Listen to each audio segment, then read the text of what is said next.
Yo, this is Damage Per Second Podcast, episode number 98. We are back. We are back once again, and you know what? It's been a pretty interesting week. I gotta say, it's been mighty spicy out here in these gaming community streets out here. It's been mighty spicy in the gaming community in general, but man, do we got a lot to talk about today. Oh man, let me introduce my co-host, Mr. Gaming Forte. What's up, bro? What's up, man? It's been pretty. You know what? I'm so happy for you because it's been a long time since we had a week like this where it actually fell on the show fell on your week. And there's a lot of stuff that's going on. It is real salty out here. You got people all over the place coming out of the woodwork. Yo, it's gonna be a really, really cool show. And then, like, to the point where if Gamescom didn't even happen this week, we would still have a bunch of stuff to talk about. Right. So we got we got an action-packed show. We got a Phil Spencer interview, another one, but this one is like I guess a little bit more relevant with some information that he's talking about. We got Destiny showing Lightfall and a topic that I decided to bring up of Destiny copying Warframe in order to stay relevant. Oh my So of course me and Forte are going to disagree on that.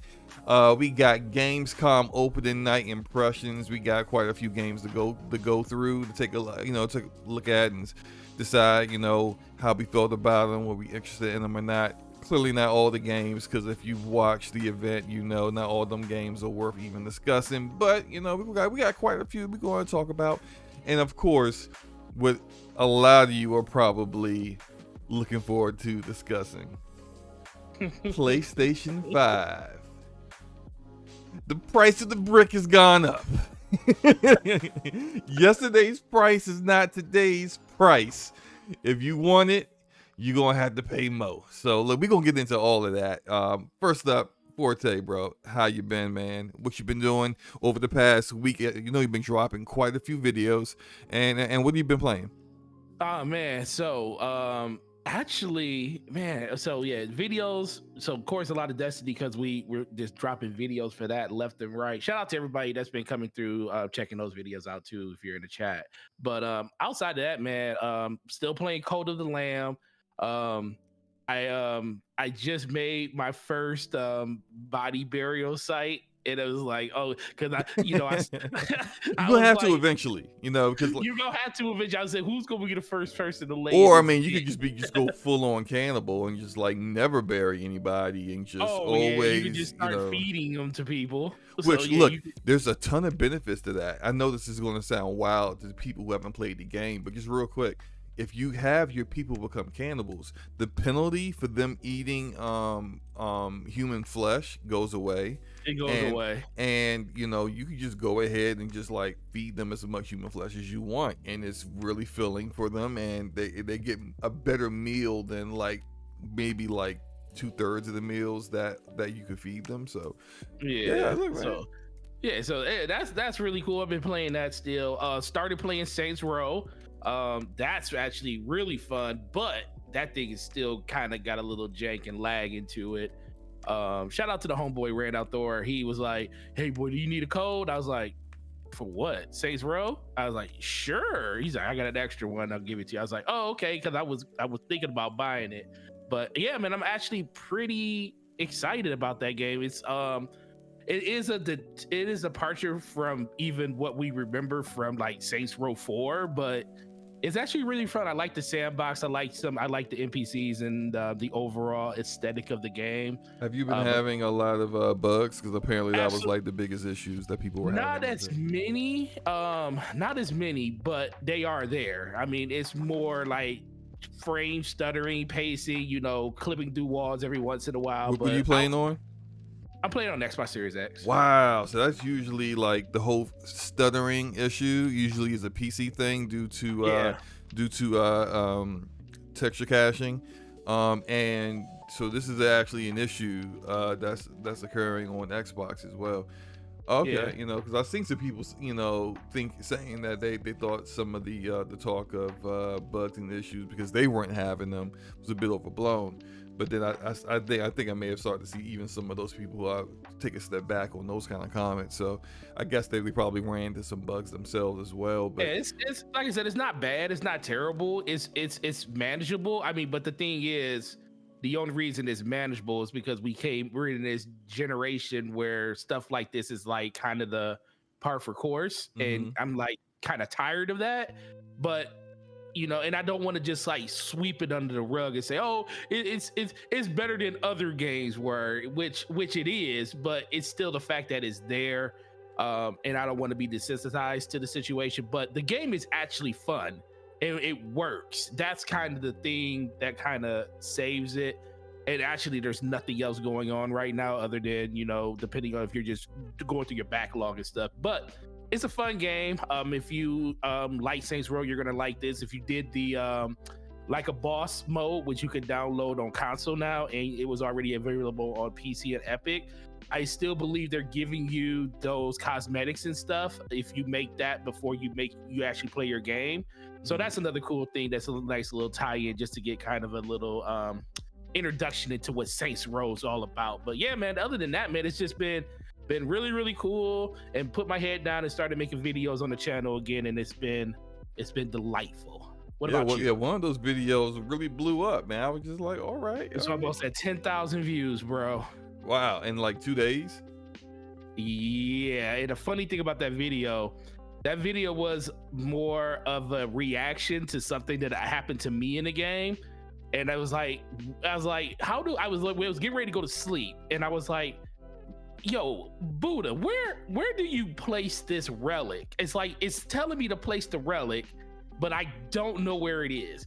And he's like, oh man, you're gonna feel so stupid when you see this. And I had already recorded all the gameplay up to that point, but I just couldn't figure out where to place it. He said, yeah, we're gonna go to the helm. And we go to the helm, and he's like, yeah, right here. As soon as you log in, it's this big old icon that pops up on your screen that says place relic. I was like, no freaking way. So I literally jumped. It probably took me 20 minutes. That's the crazy thing about a video. You could put hours into a video, slow-mo, and it does absolutely nothing. I know the feeling. Yeah. No lie. This video literally took me 15-20 minutes probably to make. And I even in the video, I said, yo, listen, this might be the dumbest thing in the world, but I know I'm not the only one that actually, you know, is going through this. And I told exactly what they needed to do. And if you look at the comment section for that video, all you see is people saying, yo, man, that happened to me. Thank you. I feel so stupid. It was sitting right there. I was like, yo, okay, at least you guys are honest. And I really, truly appreciate it. But that's why I made the video, because I was like, if I don't know this, it's a lot of other people that don't know this. So you kind of got to just shoot for the win. And if a video is literally going to take you 15 minutes to make it, it might be the best video in the freaking world, and you never know. But yeah, man, that's been really cool. And once you get the excitement of that first one out there, then you get the bug, which I have right now. Like, I'm thinking, like, right now, after we're done with this podcast, I need to get a video probably for the next 2 days and start making those. So that's what success of one video brings to the next one, because it just makes you want to keep making it, keep that little roller coaster going. So yeah, it's been cool, man. I'm really excited about it. Well, you know, shout out to Bungie having unclear instructions or unclear visual prompts that allowed your channel to flourish. That's what we talk about out here. A lot of people's channels flourishing because of stuff like that in Bungie's games. Let's be for real. All right, and we definitely gonna be talking about Bungie a little bit later on as well as one of our topics. For myself, as you can see, I got, you know, more Fortnite gameplay. A lot of dubs in the past week. Whole ton, like all this gameplay I'm showing is just dubs from over the past week, and I've been having fun, even though like I'm about sick and tired of the Kamehameha, the chameleon, chameleon, whatever you want to call the daggone thing. I'm sick and tired of it, even though you see me using it in the game. I look, if it's in there, you're gonna have to use it if you're gonna win, right? At least somewhat, right? And people using the Nimbus cloud to escape from getting killed is getting annoying too. So yeah. I am so sick of it. and I can't wait for it to be gone in a few days. What, 3 more days, basically? Yeah, 3 or 4 more days it'll be out of here. But like once it's gone, if we can just get back to Fortnite Zero build and the balance that I thought was really good balance in it, as it was before this part. But we can also probably talk about how with Bungie they got some collaboration going. As you know, Fortnite always got a collaboration with other IPs, and so they got one going on with Destiny right now, as well as Fall Guys. So like two of the biggest live service games out there.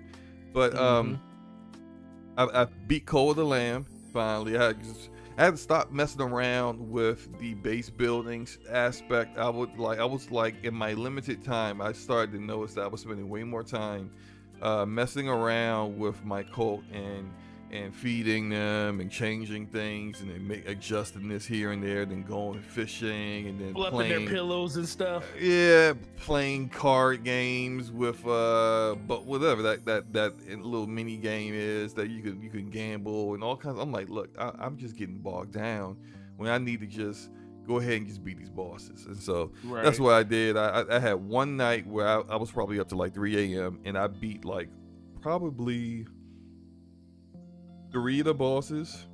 And then but I was getting started to doze. I was getting too tired, and I had about 18 followers in the cult at that time, and I needed 20 to like unlock the door to allow me to go, either sacrifice myself to the deity that had resurrected me and put me on this path, or betray him. And I was just like, I'm too tired for this right now, so I kind of just left that for the next day, which I'm glad I did. But I really good game.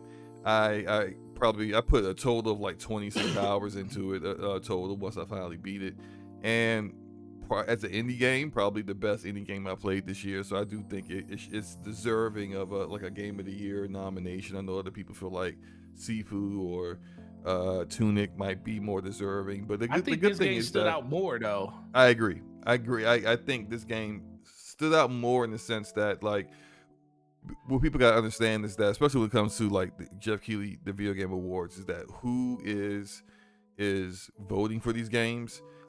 I'm not gonna say there aren't gamers. They are gamers, but they are also part of gaming media. And if you listen to a lot of the things that gaming media has said about like a lot of the bigger indie games that have come out this year, they have been overwhelmingly more positive about Call of the Lamb than they've been about the other indie games that have come out.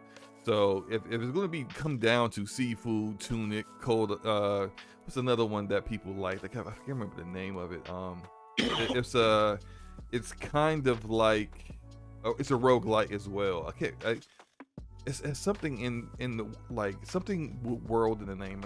I know a number of people have mentioned it for me to play it. I haven't got a chance to yet. Also, there's a Midnight Fight something that came out that everyone's enjoying that I haven't installed, but I haven't played it yet.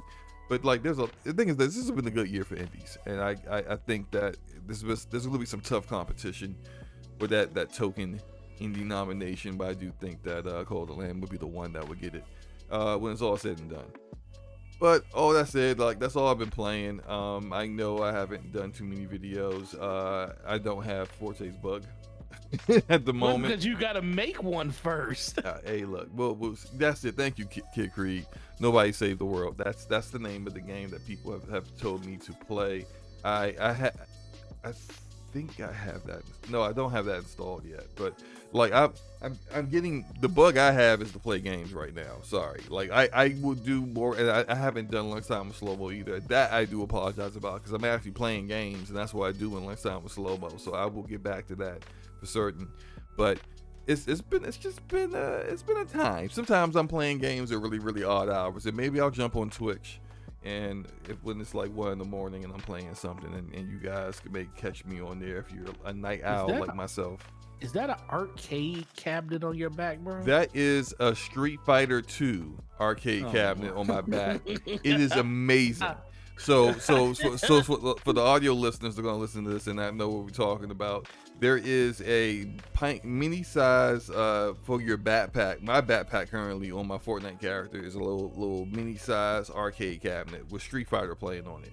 The cool thing about it is that it really does rotate the screen on the cabinet to the actual things you would see on Street Fighter 2, like the character select screen and the main menu and stuff like that. And then when I kill people, it does like some of the like the sounds. Like, oh, you good? Like stuff like that. It's hilarious. I love it. Like, and everyone can hear it. Like, so like I'm playing with people and they were like, yo, did someone just do a dragon punch? Like, what is that? And I'm like, no, I just killed somebody. So it's the arcade cabinet on my back. So it's pretty cool. That's the funny thing about Fortnite. It's got little things like that that are really interesting. Shout out to BK Born. BK Born Gaming, who I've been playing Fortnite with very frequently. He says, with $10 super chat, says, finally catching up on one of your podcasts. Shout out to my fellow Fortniters. Shout out to you, bro. Forte, go ahead and keep annoying slow-mo with the singing. You do you. All right, look now. See, look, I was saying shout out to you. Now you done messed everything up. Every morning I wake up. I sing a little prayer for slow-mo. I got a headache. It's like a sharp pain just hit me in the temple. Man, hey, listen, he like ain't a the sniper only one, shot, though. right? Listen, he ain't the only one. Audible was like on Twitter. He say, "Man, I'm missing that moments of Forte singing the slow-mo when they're in DPS." I think they were just trolling. They really do. Shout out to Brat, Basement Radio Arcade Podcast. Enrique with the $2 super chat says, salute Slow Mo and Forte. Salute to you, Enrique. Salute to you, sir. Shout out to you for the stream this morning, man. It was very entertaining. It definitely made me laugh the whole time I was at work. Oh, he went live this morning. I guess I was busy with work. I just didn't even notice it. Today's been a very off day. It's the slow mo. Just sing Lil Whip. I'm not gonna sing. If I start singing Lil Whip, then Forte gonna start singing Lil Whip. Lil Whip. See what you started, man. See, but let's get into it. Let's get into it because we got a lot to talk about, and we might as well just jump in it because I don't want this to be a 5-hour show because it can very easily be a 5-hour show with the way that we got so much to discuss, but. Right. First thing to discuss is this Phil Spencer interview. So Phil Spencer did an interview with Bloomberg, and in this interview, he discussed a lot of things in regards to the Activision Blizzard King, the acquisition, and the progress on that, which seems to be going really well. He also discussed some things on his thoughts on the industry in the future. And that got a lot of people talking, got a lot of people getting upset about some things, and we're gonna go ahead and get into that a little bit. So the first thing I wanted to say is about the acquisition, Blizzard King acquisition. Forte, he says it's progressing well. We know in Saudi Arabia it was approved. It was approved. What are your thoughts on that? Listen, man, this thing might. They say it should be done by. They said by end of their fiscal year, which is next year in June. This is going to get done way sooner than that.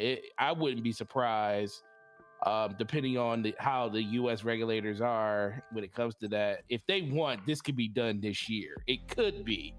Now, do I think is that going to change like any of the fortunes of what people think is going to happen with Xbox and all of the Activision games and stuff? If it does come this holiday, I don't think it's going to really do anything when it comes to new releases. They could probably throw stuff in Game Pass instantly, outside of probably Call of Duty, the newest one.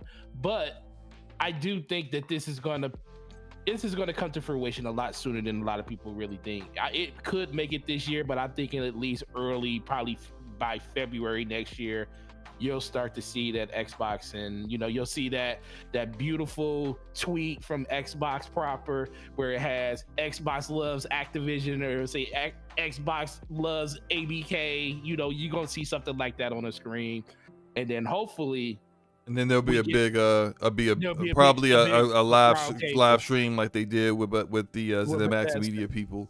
Yeah, I can see that. I also kind of felt like I thought it might get done this year. Like this calendar year, because they said they wanted it to be done by like the fiscal year, and that necessarily isn't really this calendar year, like ending in this calendar year. But I do think that it's a huge possibility Yeah, especially if we starting to get some approvals already. Of course, Saudi Arabia is just one country and not even a big market for them. Like once we start to see some of the bigger markets approve it, then you're gonna know whether it's like how far the progress really is.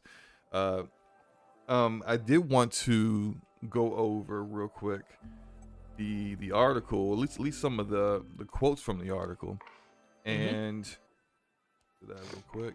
So there's a part. The part here where Phil Spencer says, "I've never done a $70 billion deal, so I don't know what my confidence means.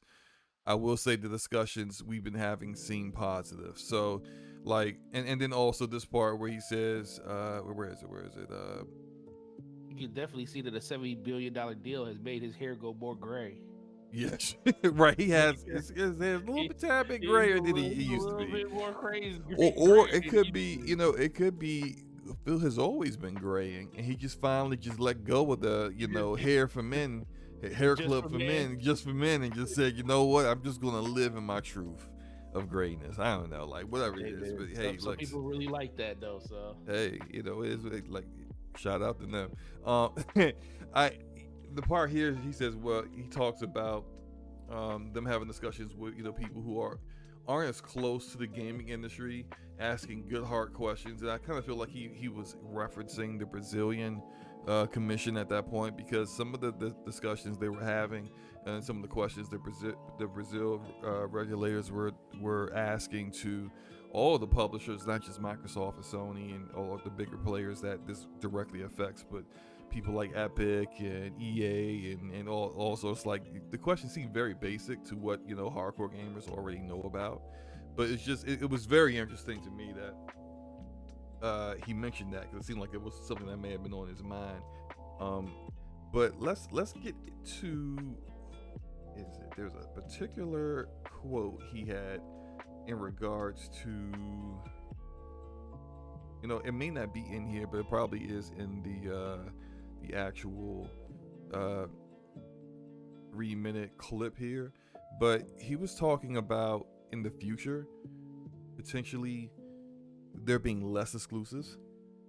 yes, And so a lot of people interpreted that in very different ways. A lot of people kind of felt like he was even going to the point of maybe reversing the decisions they made about ZeniMax Media in their games. Like maybe you're going to get a Fallout 6 on PlayStation and an Elder Scrolls 6 on PlayStation.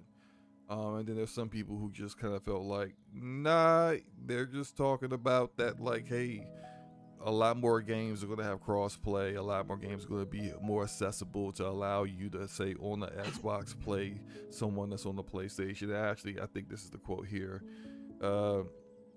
And yeah, it says, so Spencer, who has pledged to make Call of Duty available for the rival Sony PlayStation at least for some period of time. Some period of time. Said the idea of games made exclusively for one device is something we're just going to see less and less of. Maybe you happen in your household to buy an Xbox and I buy a PlayStation, and our kids want to play together and they can't because we bought the wrong piece of plastic to plug into our television. We really love to be able to bring more players in, reducing friction, making people feel safe, secure when they're playing, allowing them to find their friends, play with their friends, and regardless of what device. I think in the long run that is good for this industry, and maybe in the short run there's some people and some companies that don't love it, but I think we're going to get over the hump and see where this industry can continue to grow. It proves out to be true. So, Forte, yo, what are your thoughts about Phil's comment there?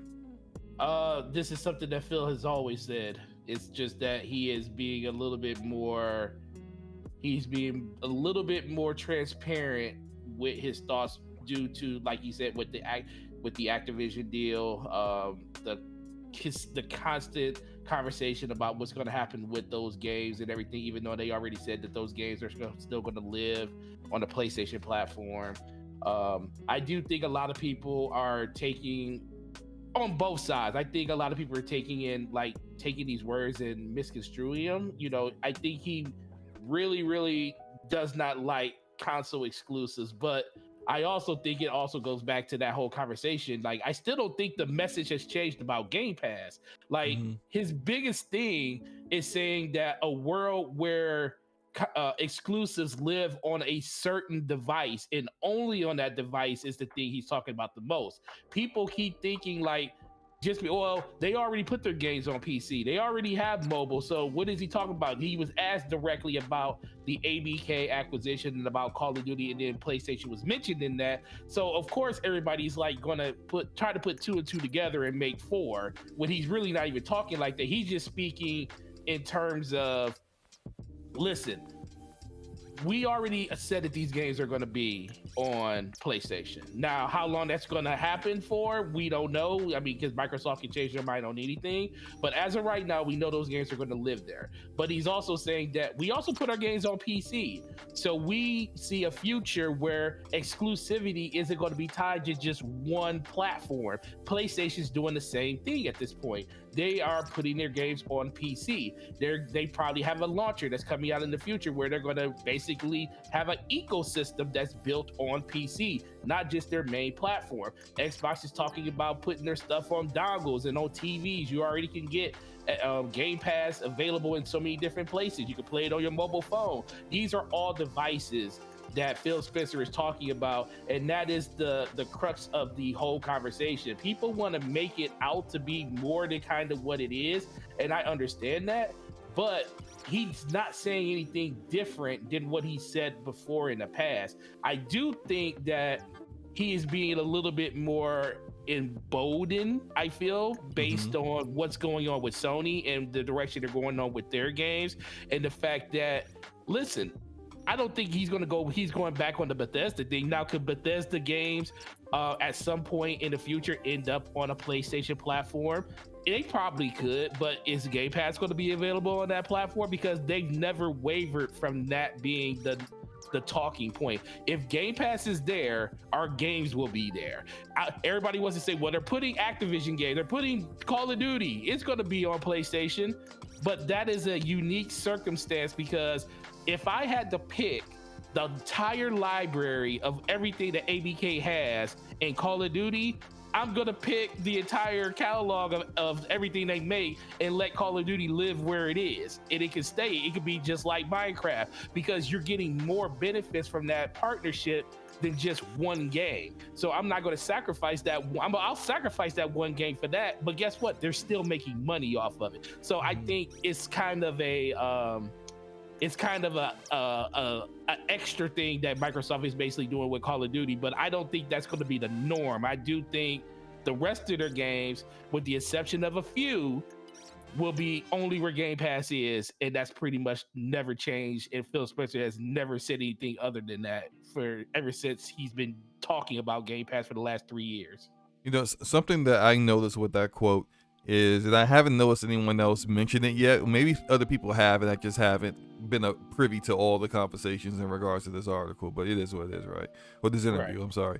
But in his example, when he talks about him buying a PlayStation and someone else buying an Xbox and their kids want to play together, he's talking about multiplayer experiences. He's not talking about he's talking about crossplay. And so like I didn't really, in all the discussions about this particular quote in this interview, I didn't see anyone really like bringing that up. He's not really talking about single player games. And so when he says there's going to be less and less exclusives in the future, I think he's looking at like, well, single player games will remain exclusive.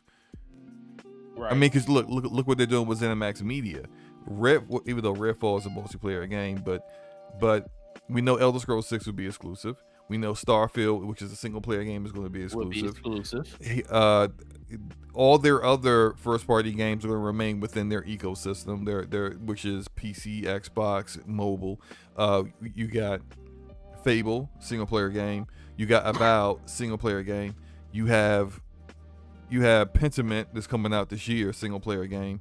The game, the Compulsion. Well, Got Motion single player game. It's still single player.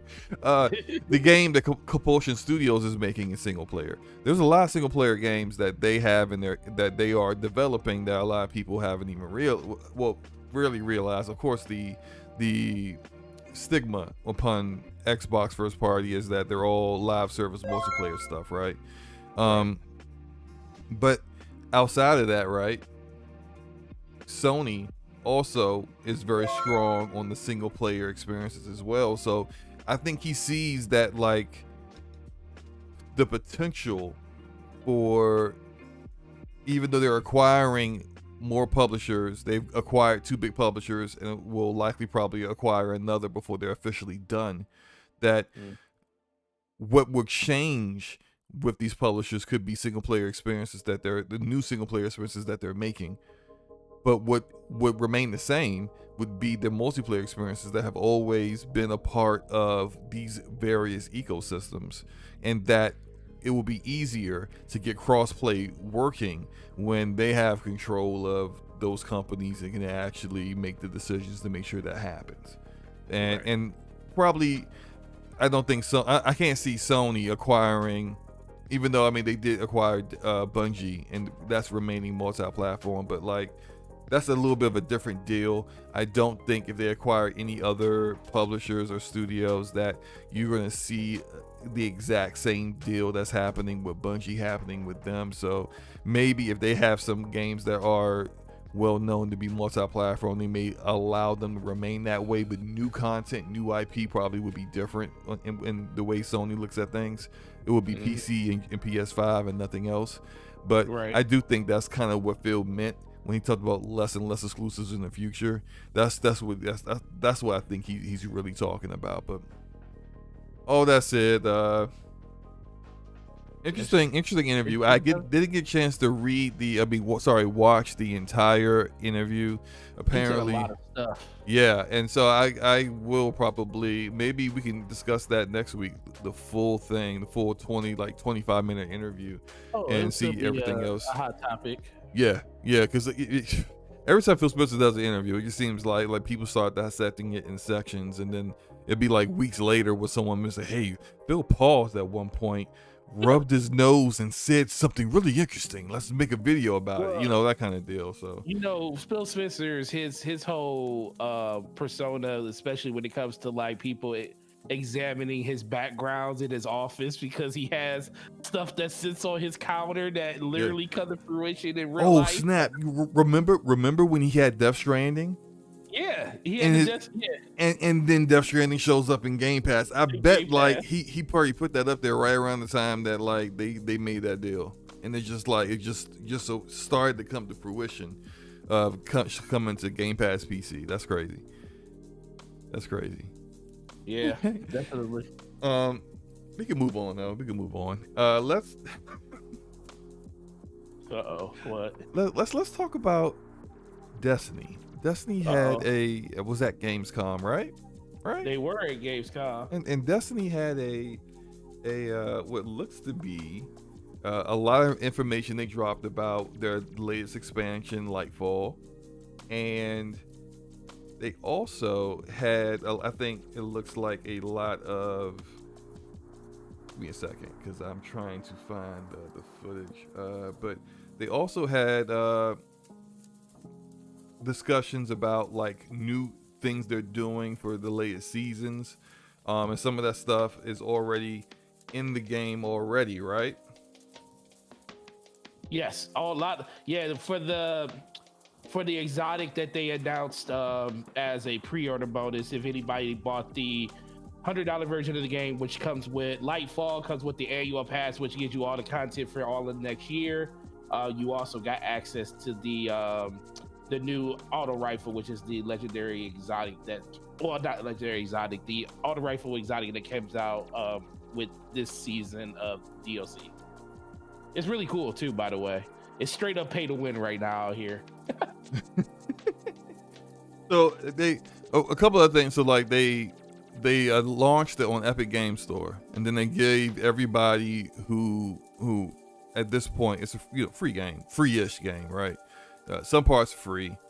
You gotta pay for new content, but everything up to that point is available for you if you download on the Epic Game Store. Am I right? Is that correct? Yes. All the DLC is free for this week, and the 30th anniversary, which is all the Halo stuff, that they gave out in December last year, that's free for everybody forever on if you download it through Epic. Okay, got it. I think okay, understood there. Could you tell us some of the things that is available now in the game instead of just Lightfall? So like, what things did they divulge to everyone to say is coming in seasons before we get to Lightfall, which is February, right? Okay, well, we still don't know we just know next season is, we don't know nothing about next season yet. We just know that the lead up to everything is basically going to lead into Lightfall when it comes to Callus. We know that he's aligned himself with the Witness. We do know that it's going to take on more of a cyberpunk vibe when it comes to the Lightfall DLC.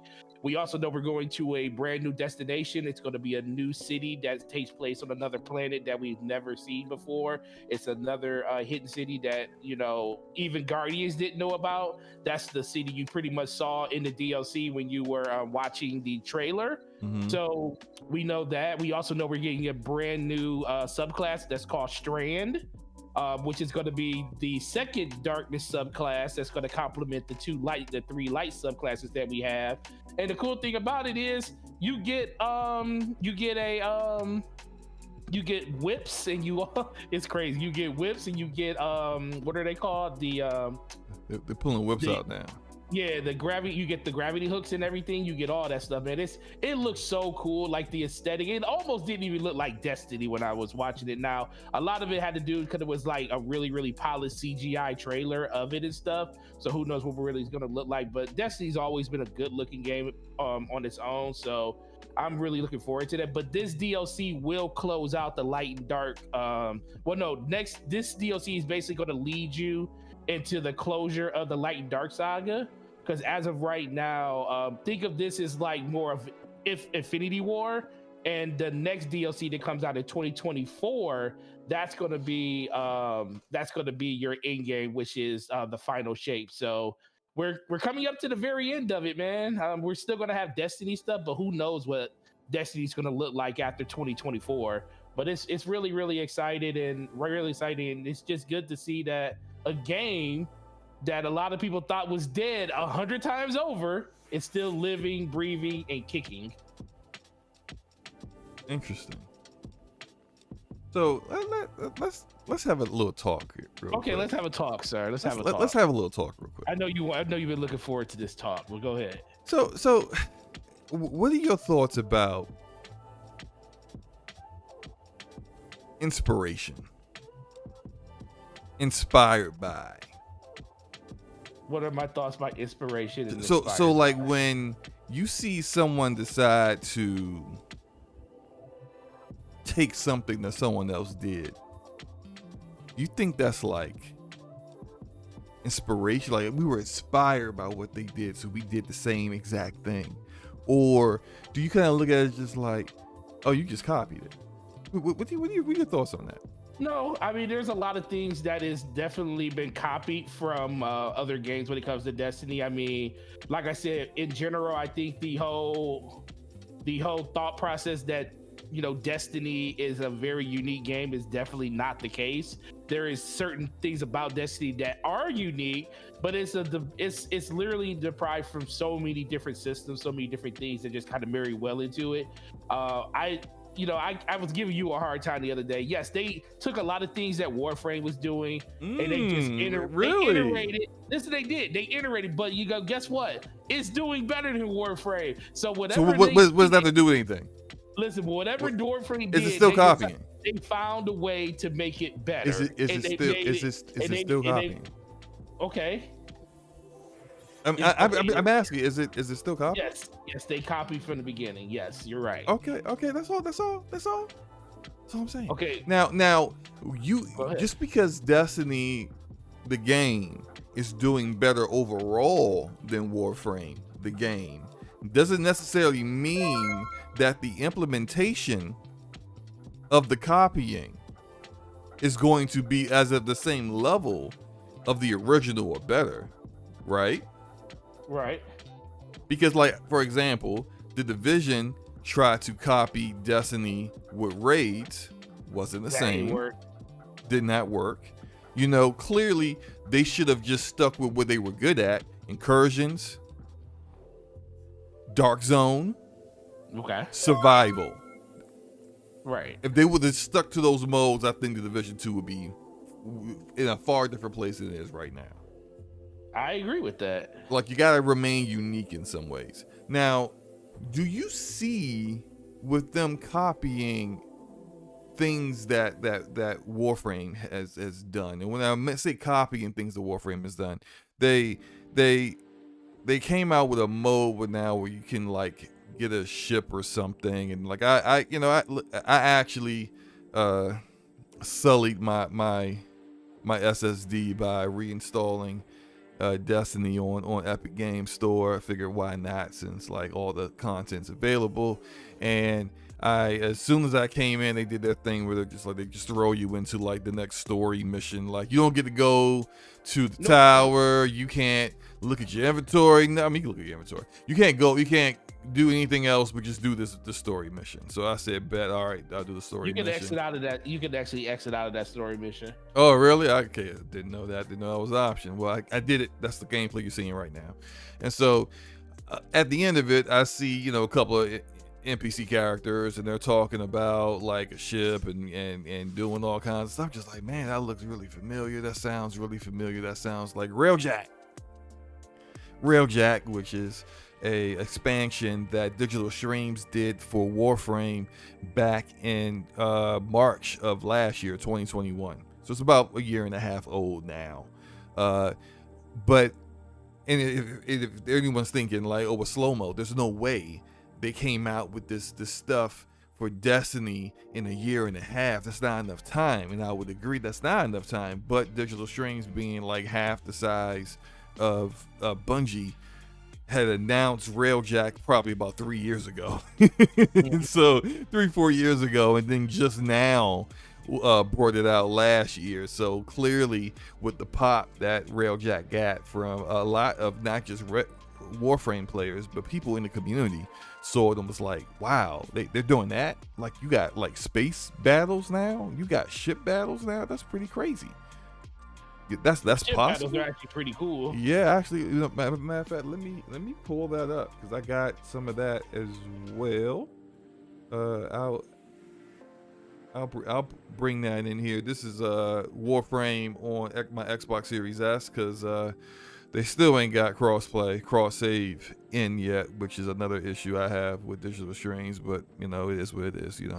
But let me get to the ship battles here, which is pretty awesome. It's pretty awesome stuff. I did miss. Hold up, Erodimus. Erodimus had a membership super chat where you just said, yo, shout out to Erodimus Bunty. Thank you for re-upping as a member as well, and shout out to Big Cloud Gaming with the $5 super chat, saying showing support to the homies. Much love, guys. Much love to Big Cloud. Ryan, the aka Ryan the Professional. That's the retired name, the better name, but still. Shout out to the homie, man. But yeah, look. Warframe has lit content. It's just Digital Extremes isn't. Well, maybe now that Tencent's backing them, and you see that they're making like multiple games now, and they're talking about doing a whole bunch of other stuff. Maybe Tencent might actually provide them with the financial backing that they have needed for their entire existence, really, to kind of do some of the stuff that they've always wanted to do. But the Railjack is cool because Railjack, you're watching the ship battles here, right? But like at some point, after I destroy all the fighters and I disable the carriers, I jump out of my ship, fly to their ship, and then actually invade their ship and destroy everybody in there, and set off the reactors so the ship blows up. Like, right. That's just like some really like off the wall cool stuff that Warframe does that no one else is doing. And of course, if someone does something cool and it's innovative, there are going to be other people that's going to copy it. Mm-hmm.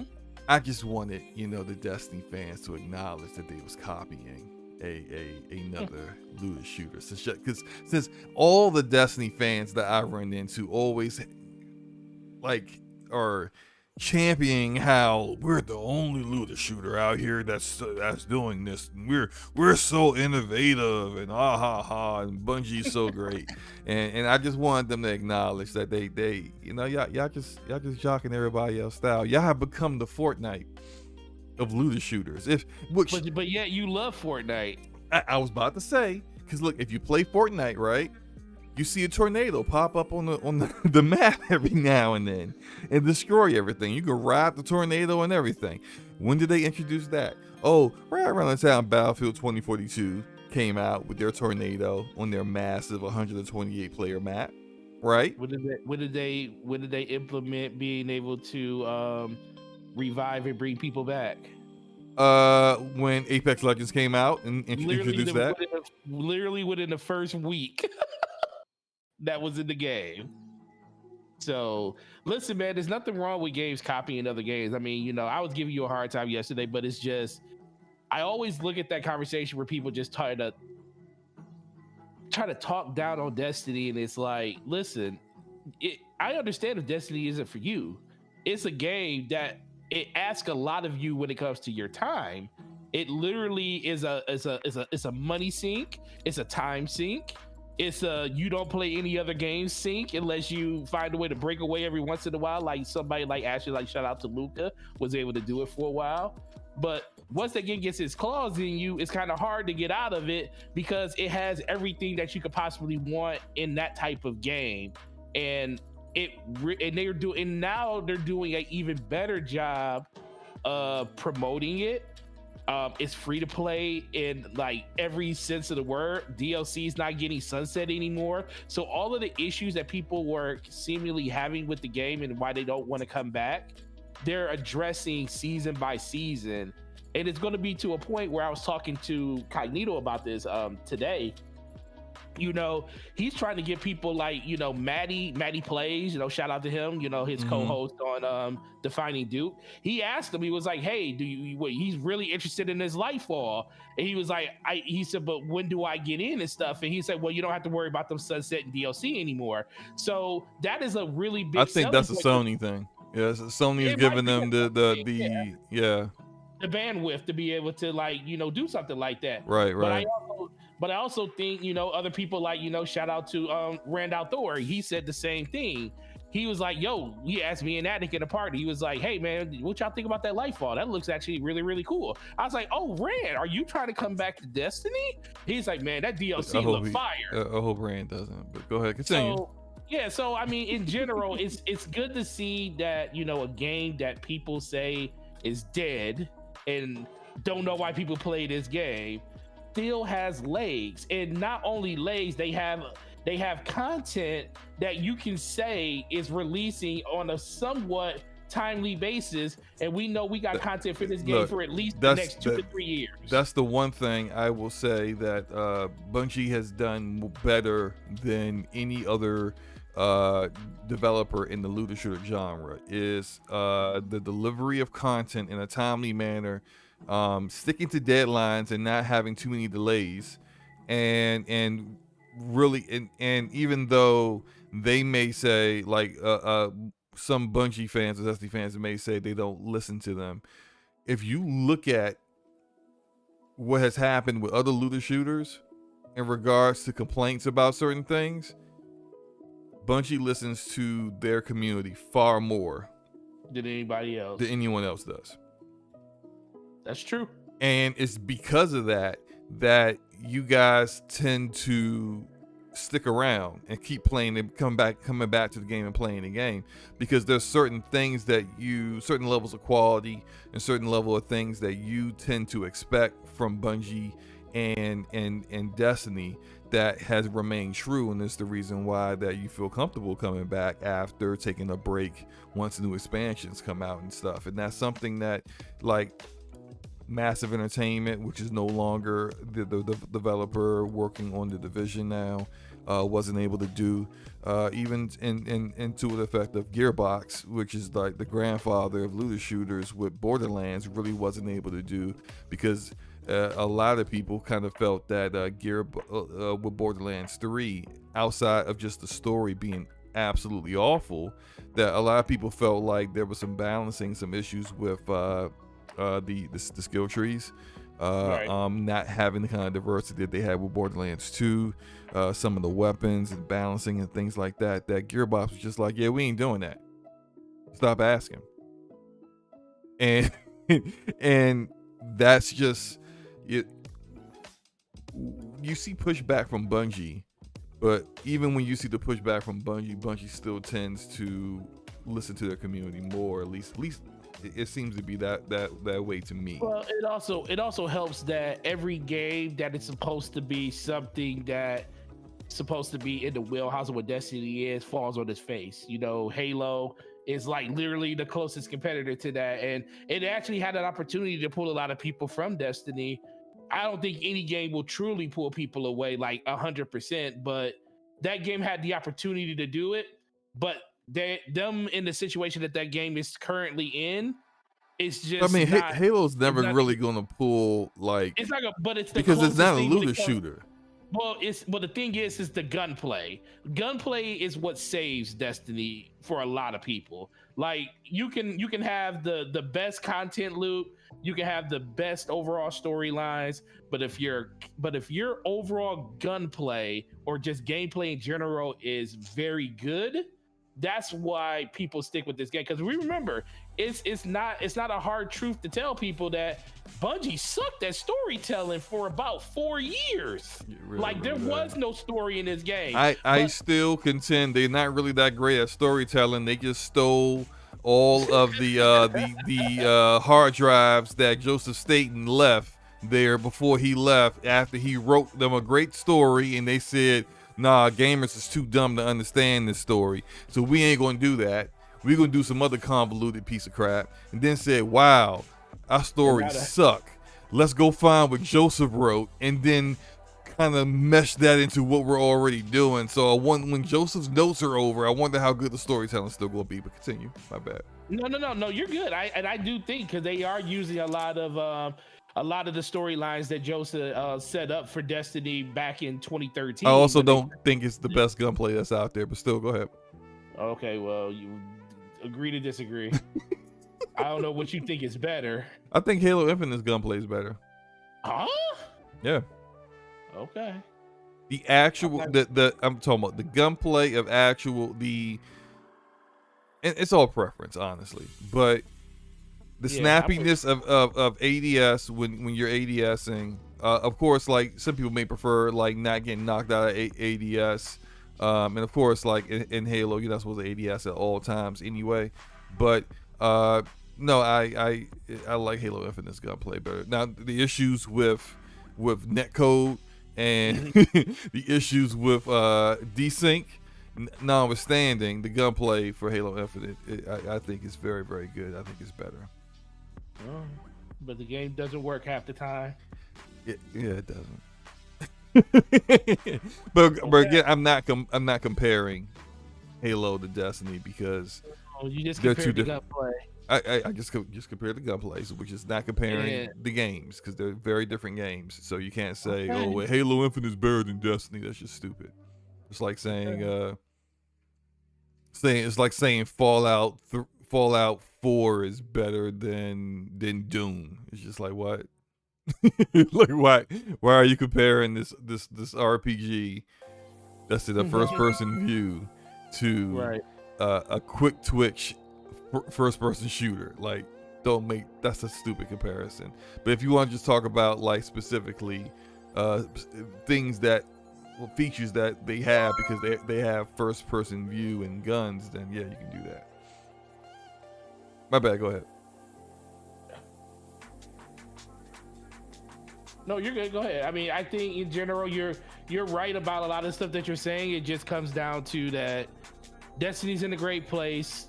Content is in a great place. They know how to put a trailer on and get their player base excited for something that's new. And at least we know that's going to happen for at least the next 2 to 3 years. Now, what happens after that is up in the air, and I'm really interested in what they're going to do with their new IP Matter, which is supposed to be a multiplayer only game.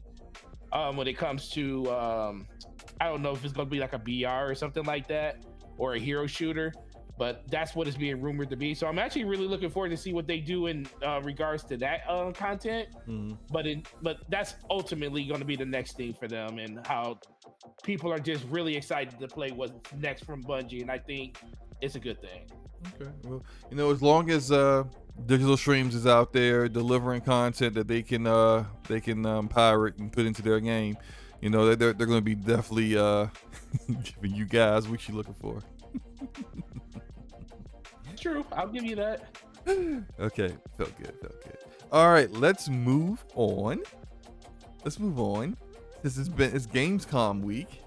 Can't believe all this stuff has happened during Gamescom week. Usually, normally, this would be like the Gamescom opening night impressions would be like our main topic, right? Right. But because of the kind of week we've had, I really didn't even have to make it the third topic. It could have been the first topic or the second. Didn't even have to be a topic, honestly. Just go ahead, so I'll just mess with you. He's like, what do you mean it didn't even have to be a topic? I'm saying it's a legit topic. I don't understand people in the chat are like, how is this a topic? Can't believe you made this a topic. They thinking just like I am. They thinking just like that show was horrible. The show wasn't horrible, bro. That show was terrible, bro. Slow-mo, did you fall asleep during that show at any point? It's not the point. Did you fall asleep at the show? Well, look, man, I barely sleep, so I'm kind of like borderline narcoleptic. So I fall asleep at random times anyway, man. Did you fall asleep during that 3-hour movie called Avengers Endgame when you went to go see it? No. Okay. But I had a good night's sleep before I watched that. No. It's still, even if you didn't have a good night's sleep, you wouldn't have fell asleep during that movie. You know why?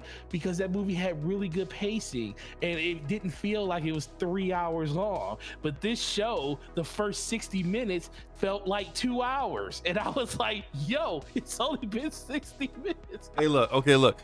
There was some, it's a little different for me. I will grant you that. Did you watch it live? Yes, no, I watched the replay after the fact. Okay, all right. Look, you can't skip stuff, man. Look. No. Listen, hold on. Go ahead. I skipped things because as soon as I saw the game, I said I'm not interested in that. Skip.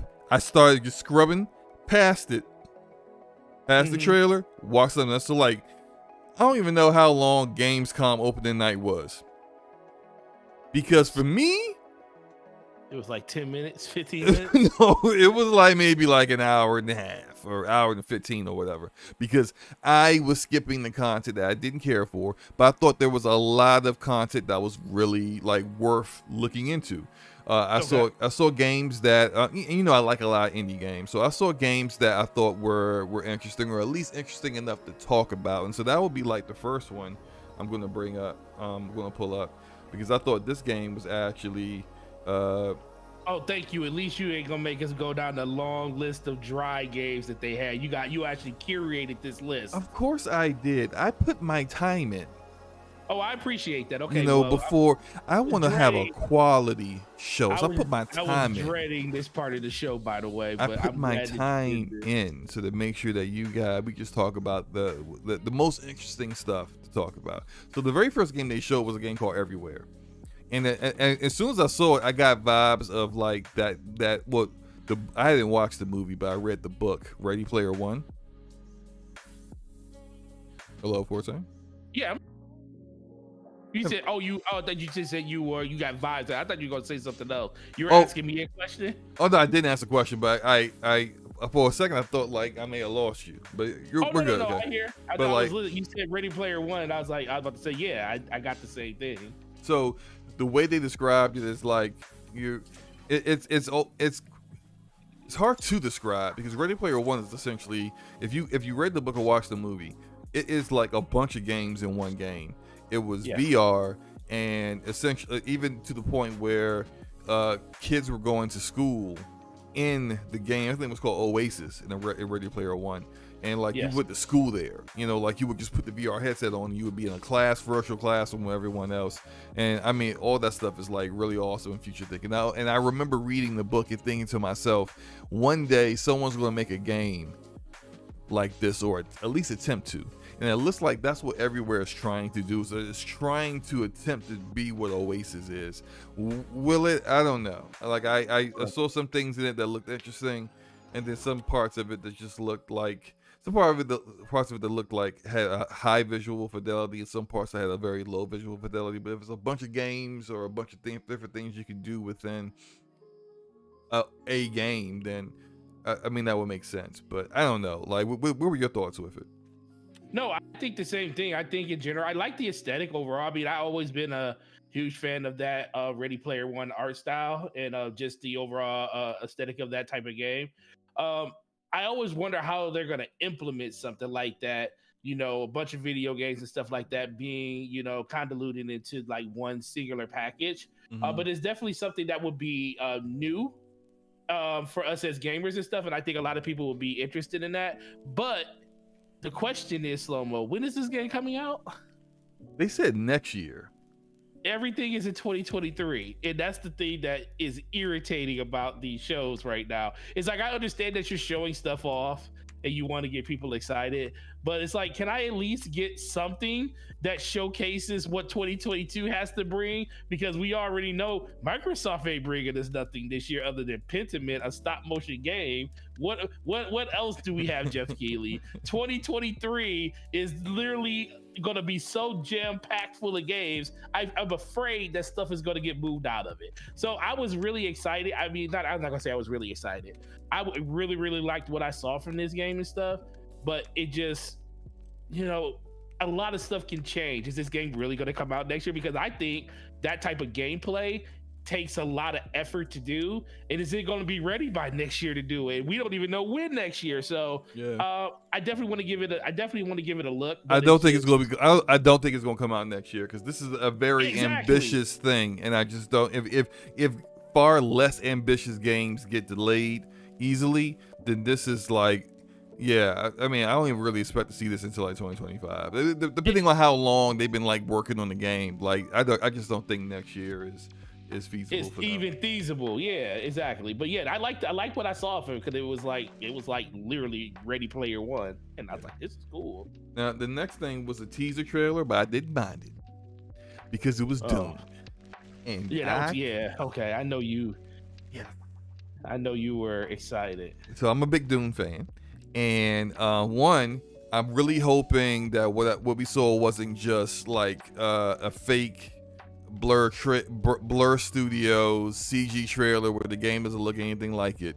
We didn't see any actual gameplay. It was all a tease, but it's supposed to be an open world MMO on Arrakis, which is the planet Dune, within the Dune world. And typically, I know a lot of people mentally check out when they hear open world MMO, but just knowing the IP, having read the books and watched the really awesome movie that they had that came out last year, Arrakis is a freaking death trap. It's a big, just like, there's literally no place that's safe in Arrakis. So having a massive open world, it's like a perfect open world. and that would be canon, well, not necessarily canon, but would make a lot of sense with implementing like some of the like issues that someone on that world would have to deal with. So if you're talking like, if your created character is a Atreides, House Atreides soldier that is stranded there after losing the battle in the movie. If you haven't watched the movie, that's on you. The movie's been out for over a year. If you don't fall asleep in the first hour. Stop it. If you're a Fremen who is indigenous to the planet, and you're out of your siege, and you're like, say, trying to travel, move around, and having to deal with the sandworms, deal with the other Empire soldiers and stuff like that. Like, it's just, there's so much to do in this game, and I'm excited for it. What about you, man? No, it's gonna be crazy because I talk about how boring this movie is. It didn't get really, really good until you get close to the, I want to say, probably about the hour and a half to close to hour and 45 minutes, because the last half an hour, 45 minutes was really, really good. I really, really liked it. And it kind of saved the rest of it for me because I'm really looking forward to what they're doing in the next one. But I'm not gonna lie, when I saw this trailer, I was like, yo, this looks really freaking good. And I think that they're really trying to tie in. I'm not gonna say they're gonna do a movie tie-in or anything, but I think they are going to try to, get off of the success of what the movies are actually having, and especially if the second one really, really picks up and a lot of people really gravitate to what that one actually had. Because I think the second one's gonna be all blood and guts, man. Yeah, and that's what it's going to be a very violent movie. I think it's going to wake everybody up, because that's what the first one did. It said, you know what, we bored you with all the political stances and all of the different ways. They had to do world building. Yeah, they had to, and I get it. And like I said, you just had to get through that. So that's why I was super excited towards the end of the first one, because I was like, okay, they did a great thing by getting all of the political and the expedition out the way. And guess what this game is probably going to do? It's going to lean more into the action, high combat side of what you're going to see in a movie. And I think that's going to do very, very well. On top of, man, if it can look anything as close to what this looks like. Exactly. And I was just about to say that. Great. I hate when I see teaser trailers with this level of visual fidelity and the game isn't even close. This is something that developers need to understand. You will really turn off gamers who are interested in your game if the very first thing they see from it looks like something like this, and then they get the game and the game is nowhere near the same level of visuals. That's going to be a problem. And yes, of course, visuals aren't as important as gameplay or story or a host of other things, but you still set an expectation, right? And if you set that expectation and you don't meet it, people will get upset. Now, next up was the only contribution from Sony in the entire show, which was their reveal of something that we had talked about a few weeks ago, which is their own elite kind of controller, and it's called the DualSense Edge. And the DualSense Edge, as we had mentioned before, is going to allow you to completely remove the thumbstick assembly, as you're probably seeing on the screen at the moment. And that will allow you, if you got like a stick drift issue going on, you can just completely remove that assembly. They probably will allow you to buy it individually to get it replaced. Seems pretty awesome to me. Like the Xbox Elite controller, you're going to be able to change the sensitivity of the triggers of the L2 and R2 buttons on the controller, as well as having back paddles and all that other great stuff. So it looks really cool. Forte, what did you think about this? I really, well, first of all, shout out to the end screen on this video, where I can definitely see you watch a lot of BG's videos, because VG's video came up at the end of a Sony video, which is kind of fitting. So just to quick, like, here it comes, wait for it, and there's BG. But no, I think this is a really, really good move for them. A lot of people are, I'm gonna be for real, as much as Scuff is definitely the market leader when it comes to custom controllers, because they make for all platforms. Mm-hmm. People are tired of buying Scuff controllers because they do not last. Mm-hmm. And it's something about and I'm not saying that Xbox Elite controller is any better, because we already know the problems with that controller. Mm-hmm. But it is something about being able to walk into a brick and mortar store and buy a controller that has a factory warranty and an extended warranty that you can buy on it, and you can literally take it back to that store and get another one, versus having to go through the online ecosystem of sending it back to Scuff. And that is a very troublesome thing. And I know people that have literally dropped Scuff controllers just so they can have something like this happen. And I am very happy that PlayStation is finally making their own Elite style controller long time coming.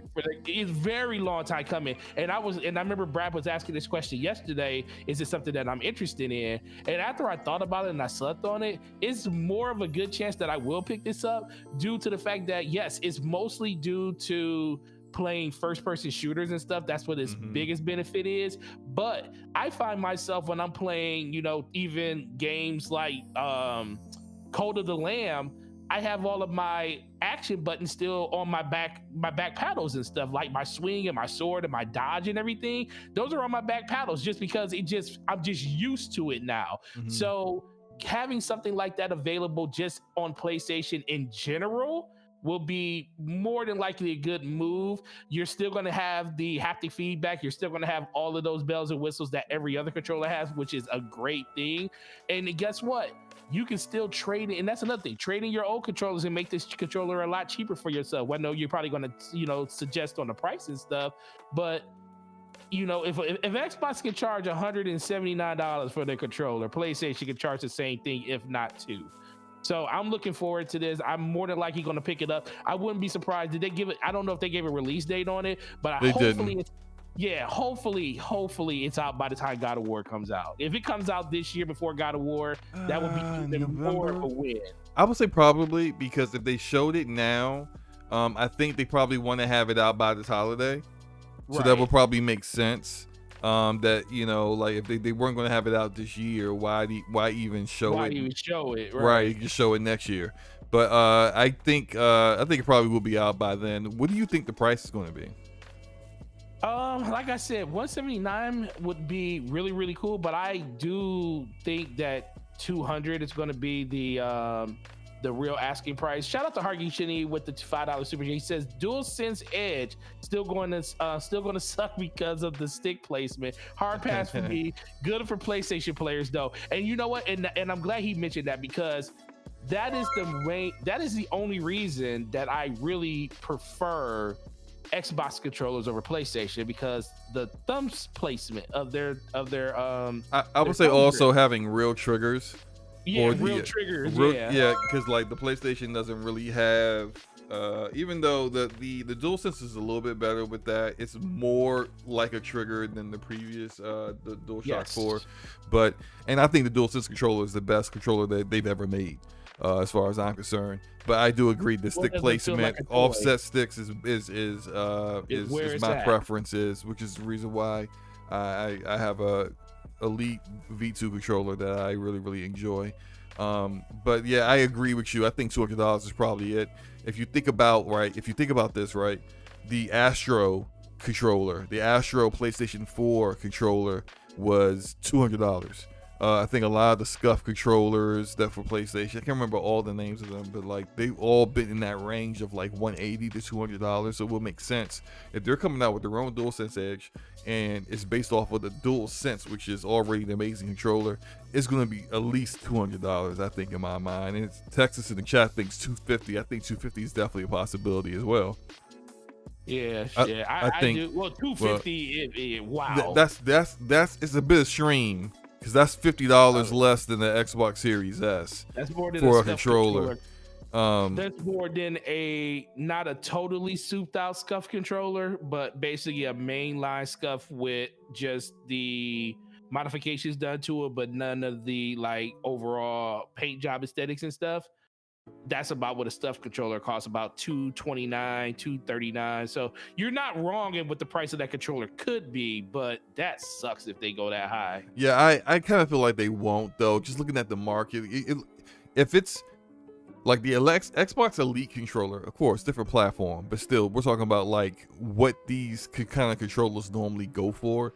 The Xbox Elite is $175. Yep. And that's what it was when it first came out. It wasn't like it's down to that. That's what it always was. And so I just kind of feel like if you're offering from the actual manufacturer of the platform for this level of product should be at least at that level or more. So I'm thinking probably $200. That's just my thought. Now, I agree. The next thing they showed, I know we kind of been going in order, but like I'm I haven't got to the parts where I started skipping things yet. But they did show some gameplay for Callisto Protocol, which I'm not at all interested in, and I did skip this initially. Oh my But God. when I was went to go record this stuff, I did record it because I know that you, Forte, are interested in this game. So I wanted to give you a leg up there and allow you to see your thoughts about this game. I'm not playing this. So you are, and you're very, very interested in it. What did you think about the gameplay? Yeah, I'm not afraid of It's not about fear. scary games. It's not about fear, sir. It's about interest. I'm not interested. No. This is all about fear, sir. You don't play scary games. Listen, just go off of it, man. Can you just talk about the gameplay? Like, you know, we can skip this topic completely. Oh, we can? Okay, no. Listen, the gameplay look fire. I mean, the more and more I look at it, the more and more I'm like, yo, this is literally Dead Space. It's like, it's not even trying to hide it. It's not trying to do anything, but show to you that, hey, you know that game that's coming out in January that might get delayed past January? That's called Dead Space Remake. We made that game. And guess what? This is what a modern version of the game looks like. And it's like they're not even bashful with it. So I'm even more interested in it. I actually pre-ordered the collector's edition version of this game. Oh, so wow. yeah, I'm in, dog. This Dead Space was one of my favorite franchises of all time, and it's not even close. It's like one of the few, and I'm not a huge horror person. Like, I don't too much care for them like that. But it was just something about Dead Space that really, really kind of spoke to me and stuff. But I really like the gameplay. I like the animation of the one brute, the one where he was shooting him, and he looked like he pulled his skin and peeled it off of him. And I was like, yo, that was a really cool animation that he just did right there. So it looks like they're pulling out all the stops with this. I mean, of course, it always comes down to, it's supposed to come out December 4th. Is it really going to come out December 4th? Is it going to get pushed into next year? They're showing more and more gameplay of it, so which kind of lends to the fact that it will come out. Yeah, it will come out on time. But it's always until the game is actually in your possession, you're always kind of worried about that. But yeah, myself and I know a lot of people in the chat and in this community are definitely looking forward to this game. Yeah, I think anytime, I don't think any developer or publisher wants to release in December. It's really like a last ditch effort to get the game out in a calendar year. So like, as far as but I do agree that showing gameplay, look, the way they've shown, this isn't the first time they've shown extended gameplay. This is like the second or third time. So like, if you're really showing things like this, then I kind of feel like you're probably at a point where you probably will have it ready.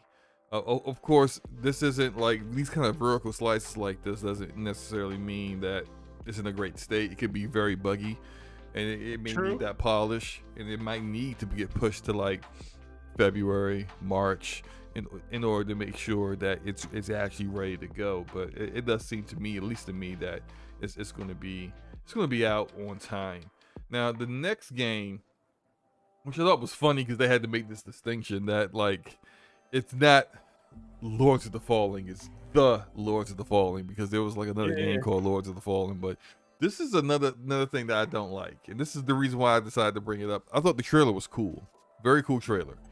Gave me a lot of like Souls kind of vibes too, like very with the art direction and the aesthetic and all that. That's it. It's a complete CG trailer. It is a 2-minute CG trailer that shows not 1 second of gameplay. I know. So regardless of the visual fidelity of your CG trailer, I can't trust that this is how the game looks. Facts. So I'm just like, I hate seeing this. Because, like, give me something that shows what the game actually looks like. What if the game is like a turn-based strategy RPG?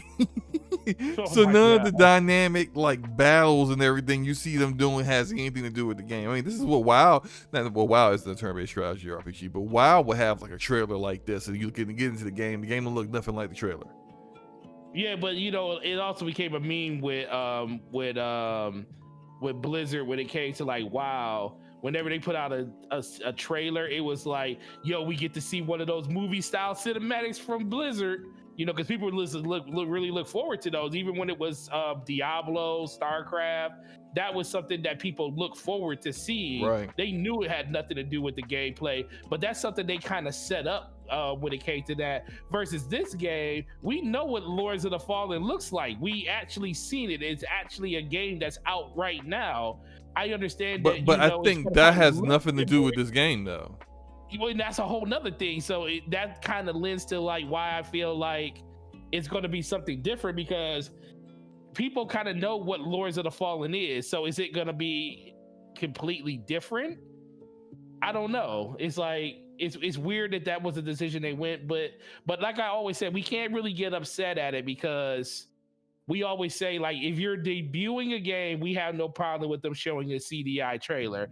That just means they use their CGI trailer up. They can't do this again. The next time we see this game, we need to see gameplay for it. So I'm not too upset about it, but I do understand what you're saying, because right now it just feels like, man, we already ain't getting games this year. Can we at least get some gameplay footage and let us know what we actually going to get in the future, though? Yeah, just show me a little bit of actual real gameplay, so that like a millisecond of it, something to let me know what kind of game it is, so that I can choose whether I need to actually pay attention to this or not. And I didn't get any of that, so I'm not happy with it. Next was another game that I skipped. They did show Hogwarts Legacy gameplay, which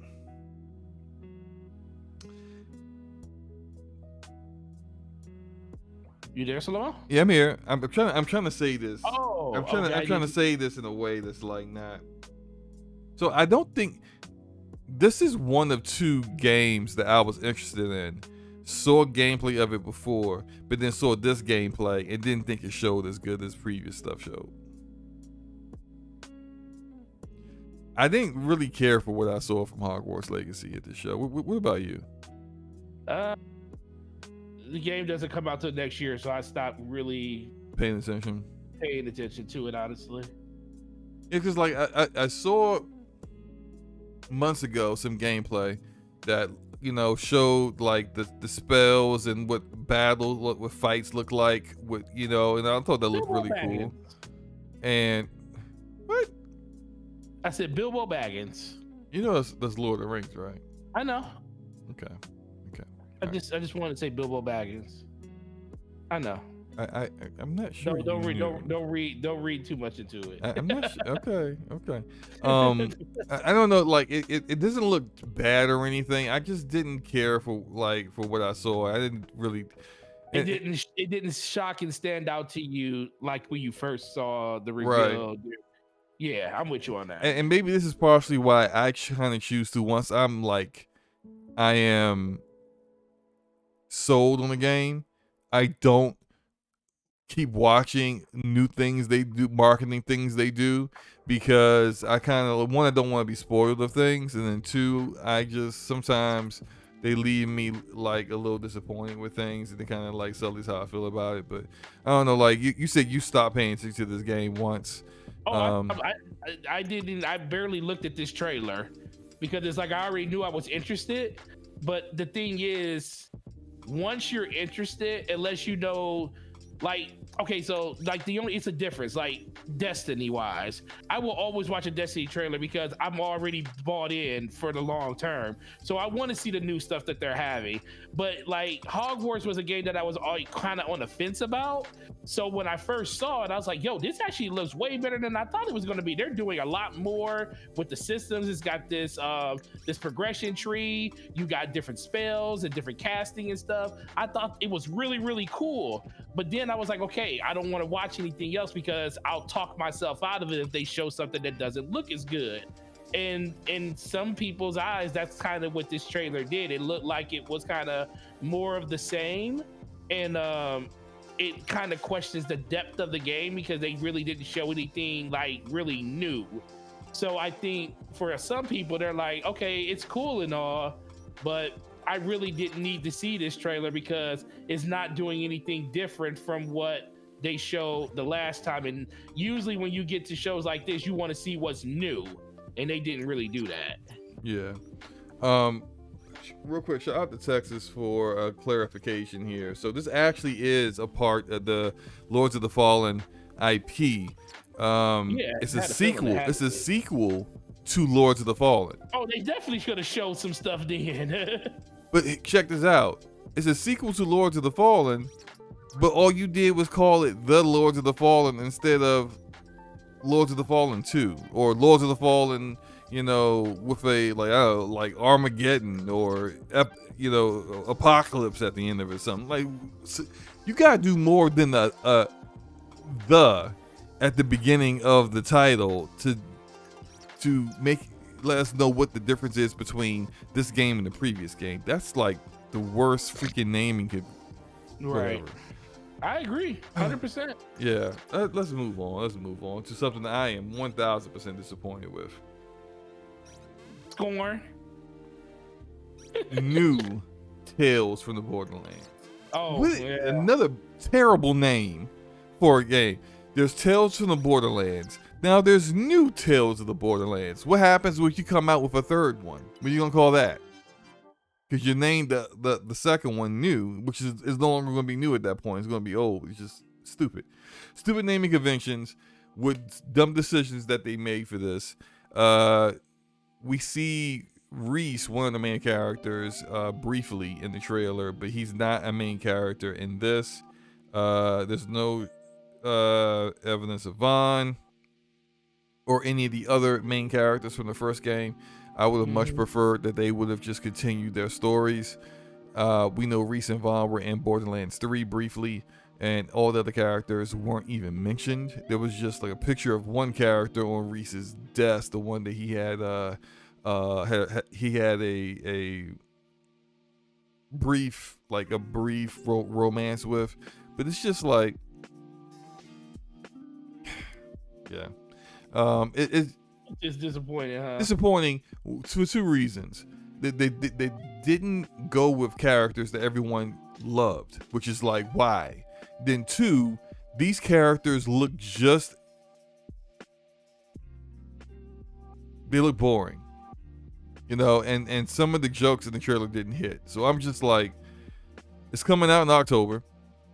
And which is like, this is the first time they even shown it. It's coming out in 2 months.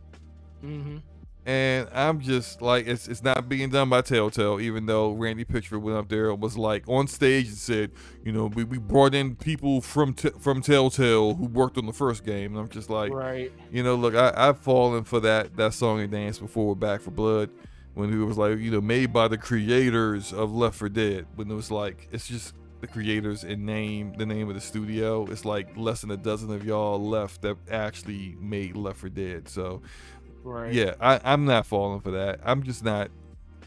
The thing is that I'm such a fan of the IP, I'm going to play it anyway, but I'm just not excited whatsoever. What are your thoughts, man? No, I agree 100% with that. I just think that it's like they're milking this franchise for everything that it freaking is. I mean, I get it. You know, a lot of people really, really love first Tales of the Borderlands, but it just seems like they doing way too much when it comes to this type of stuff. I also just think that I don't want to say it's a cash grab, but it just kind of feels that way. It's like, okay, you're getting the original developers that make the original one. Fine, that's great, but this game doesn't even stand up to what the first one looked like. Right. And so obviously there's some type of drop off when it comes to the people that's developing this game. You know, is the story going to probably be great? Probably, absolutely. But you would like to see an evolution in the way that the gameplay or the graphics are. You don't want to see a de-evolution of it. And that kind of was a little disappointing in seeing that. And then it was just the whole way that was the presentation of it with Jeff Keighley saying, you know, Randy Pitchford, my friend, how are you doing? I'm like, come on now, nobody likes Randy Pitchford. No one likes Randy Pitchford. He's like the skeezy drug dealer on the corner, you know. Well, yeah, and I never had an issue because, you know, I never had an issue, and this lets you know how people are. Like, I never really had an issue with Randy, until the Aliens Colonial Marine thing that happened with Gearbox and Sega, and I was like, he messed over one of my favorite IPs, because Alien is my favorite. It's one of my favorite movies. It's actually my favorite movie franchise. And when he messed over that and did what he did to basically help fund Borderlands 2, which is a great game in its regard, it still sullied my whole thoughts of what Randy Pitchford, what Gearbox was and everything. So I just kind of been out of him ever since then. And I just can't jive with just the direction that man goes in. And as much as I like to support Borderlands, it's just disappointing to see that this it's still a great franchise, is helmed by probably one of the most sleaziest people you can ever know. And it's hard to detach the two. Yeah, I mean, to be fair, it's hard for me to say this. To be fair to Randy, he's always been helming it. So even though like Borderlands 1 was good, Borderlands 2 is an epic classic.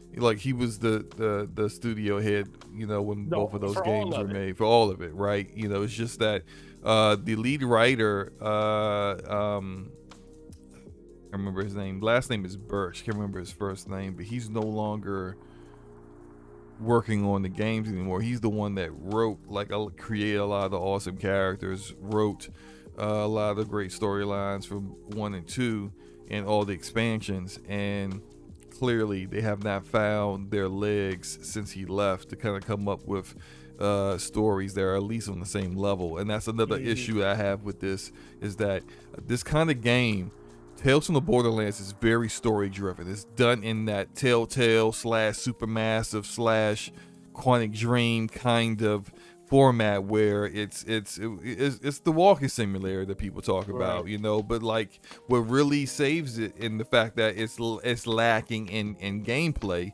is great stories with great characters. And if you fail on the great stories and great characters part, what do you have? And so that's leads to the next disappointment. Shout out to everyone in the chat. I saw everyone a little bit earlier. Appreciate you, bro. This one's for you. Here we go. Sonic Frontier. This game, this Sega open world Sonic game. I will give it this. Visually, it's looking a little bit better than it did when it was before. I still think that they are going to bomb this. I still think that this game is going to run horribly on every platform that it comes out on. And why do I think that? I think that because I believe history is important. And the history of this franchise has been disappointment for the past decade or more. So, Forte, what are your thoughts on it? No, I am with you. I think I never was really down on the game because it's a Sonic game, and Sonic games haven't been all that prevalent over the course of the last generation. I think Nintendo has probably done more things for Sonic than Sega themselves, when it comes to like the way that they package those games on the Switch.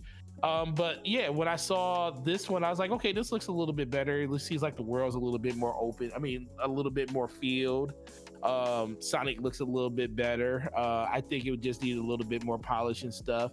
I think they did kind of tone back a little on a realistic nature of what the environment looked like when Sonic was running around in it. It's like they added like a little, how you can add like a little cartoon filter over it. It still looks realistic, like realistic planes and stuff, but they just add like this little slight texture to it that kind of makes it stand out a little bit closer to what Sonic is. Like, think of games like Kenna, Bridge of Spirits, that's kind of what the environment kind of looks like, but just not as, graphically intense as it does in Kenna. So I think they did a little bit of texture mapping when it comes to that type of stuff. But in general, I'm more interested in it now because, we really judged the game off of what was that leak footage of the game? Well, not even leak footage. They actually showed that footage, and that was probably the worst thing they could ever do in their life. But this looks a little bit more interesting now that they had a little bit more time to polish it some more. and I'm really digging kind of the traversal and stuff. But when it comes to Sonic, it really comes down to what are the unlockables, what are the other playable characters probably going to be like, if there are going to be any other playable characters.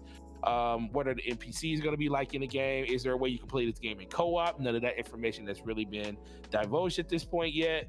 So we're basically still in a holding pattern on what Sonic, this Sonic game is truly going to be by the time we actually get it. But it looks a lot. I know what it's going to be.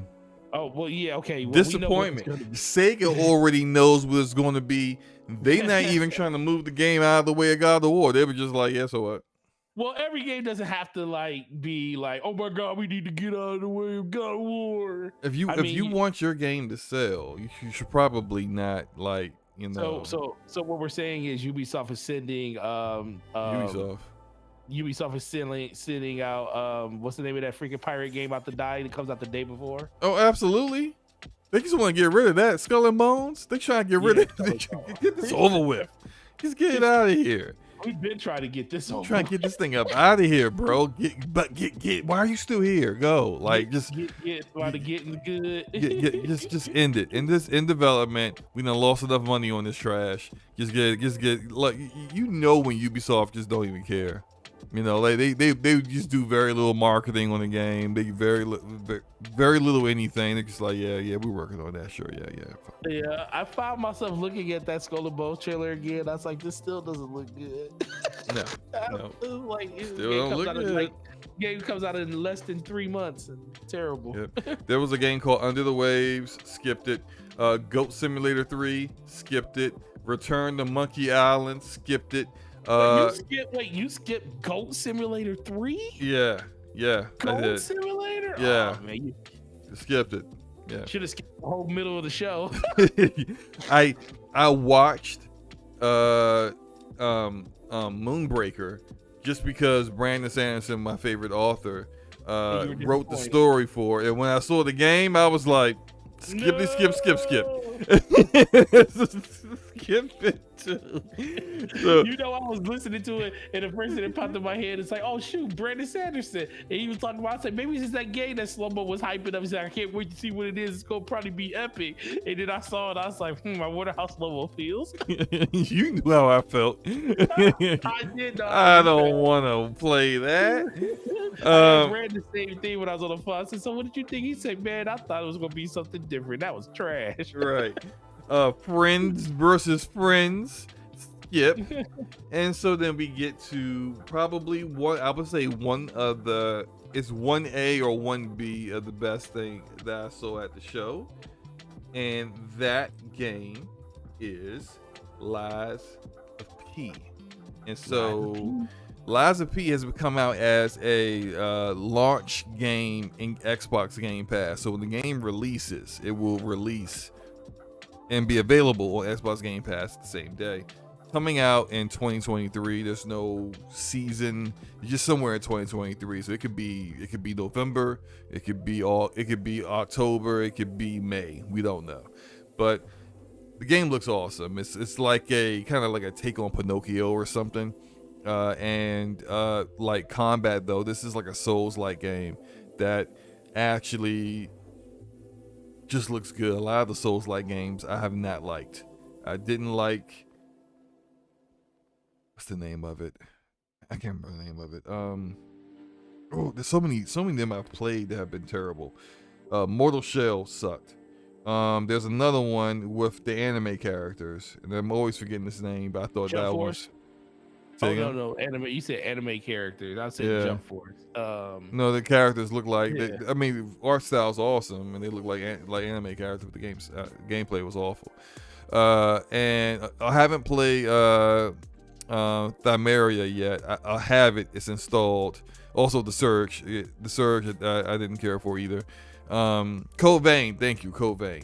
Yes, thank you, Gregor. Code Vein. I can't stand Code Vein. I hate that game. But I haven't played Thymeria yet, so maybe that one actually will reverse the trend. Luca seems to like it, and I trust her judgment with these kind of games.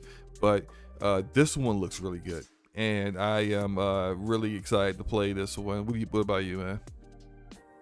You never play these kind of games. Nope. As much as I want to play Elden Ring, I haven't played that. As much as I want to play Sekiro, didn't play that. Oh, I did play that, but I didn't finish it. And yeah, so I'm just gonna say no. Okay, No. that's fine. That's fine. I mean, and the thing is like I came to the realization, if Luca and you couldn't get me to do it, especially with your transformation, maybe later on in life when I'm bored and my fingers don't work as good as they do in first-person shooters, then I may not want to do.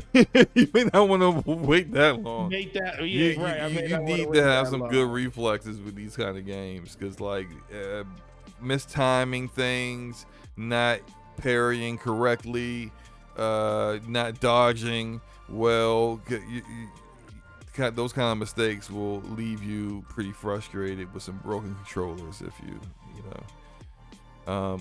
Oh, wait a minute now, hold on. Harky Shani out here. Look at this guy. $2 super chat. God of War Steam global code is in the chat right now. Shout out the Harky Shani for giving that game out.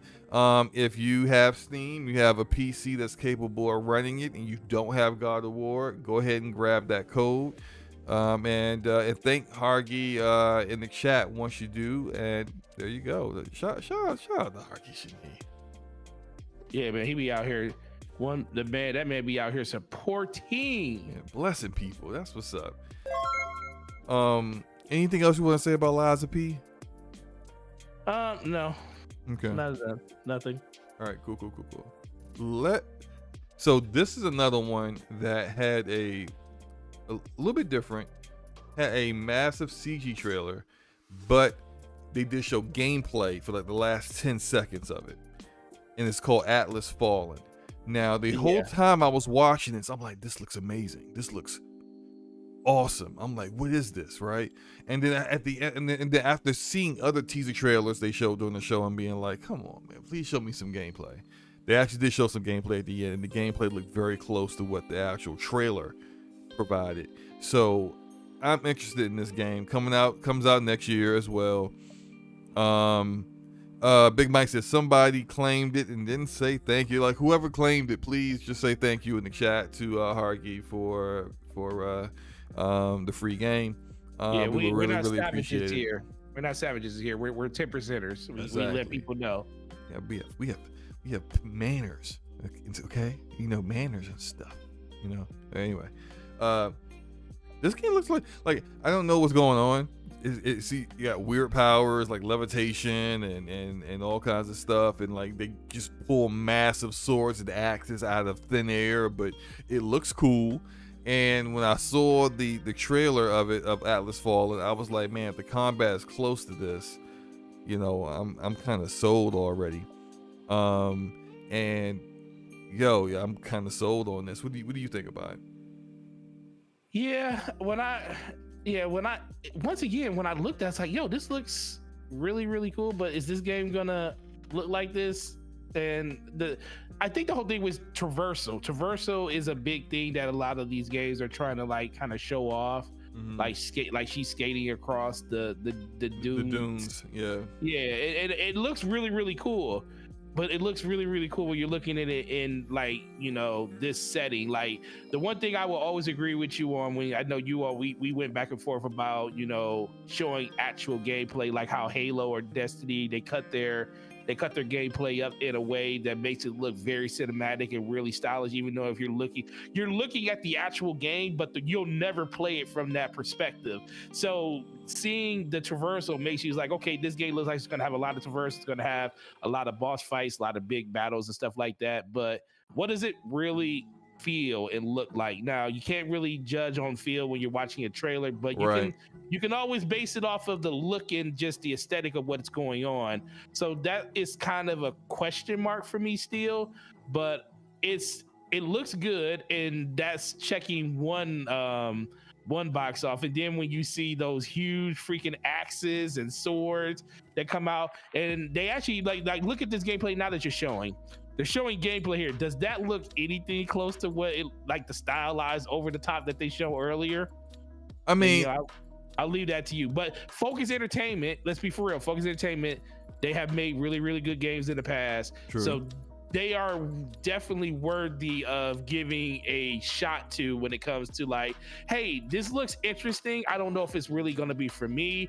It looks like a more open like combat game, like how Godfall was and stuff like that. Mm-hmm. So if it can at least meet that expectation or exceed it, then yes, this game will actually be something that's really, really interesting. But just for the fact that Focus is making it is more interesting than anything else. Yeah, I mean, of course, like some of the like when they showed the fight battle of like against the three enemies and then the huge monster that pops out. Of course, like some of those camera angles aren't going to be really like possible in real gameplay, and as of right now in 2022, maybe like in 2032, that's how games are looking, but just not right now. But when you look at the actual gameplay, you see the same level of visual fidelity, the same detail in the environments, and the same combat. Then I'm like, okay, I'm pretty much sold here, And the character models are still the same scale. They didn't go to an isometric view on you and just leave it at that. Like it looks good. And yeah, I agree. Focus Entertainment is known for putting out quality content. So I think that is something that you can definitely expect from this game. So look, of course, things could change. It could look worse later on. Who knows? But I think so far it's a good showing for them. I think this is how to do a teaser trailer.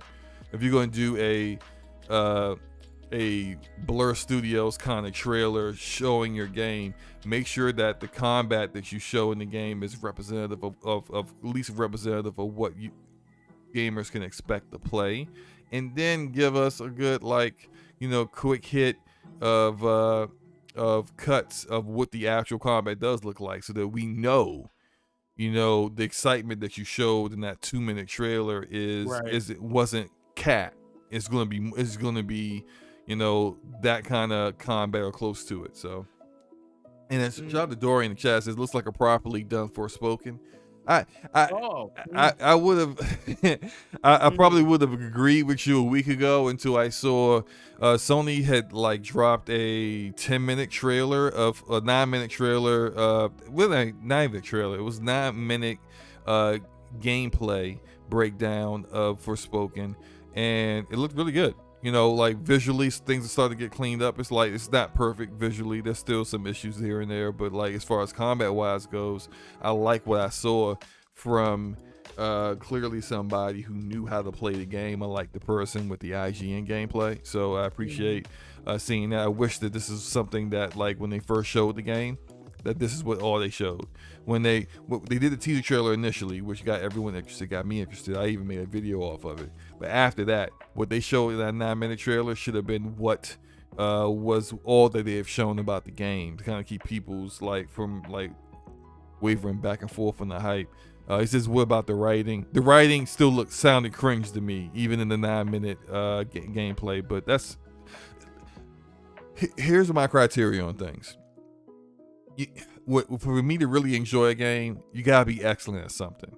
So like Telltale's Walking Dead Season 1 was really light on the gameplay, really light on a lot of things, but the story, the characters, and the writing was top notch.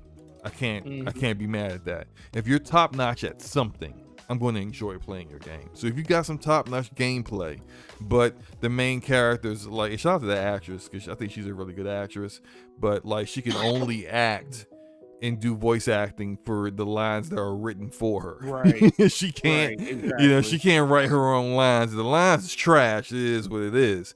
But if the gameplay's fun and the gameplay's awesome and I just enjoy playing the game, then I can deal with, some cringe. Maybe that's just me. No, I'm with you on that. I think in general, there's a lot of stuff. Like I said, there's a lot of stuff that you're willing to deal with in the game. If a story's great and it's captivating, you'll kind of overlook a lot of the systems in the game. If a game has really good, amazing gameplay, you'll overlook a lot of stuff for that.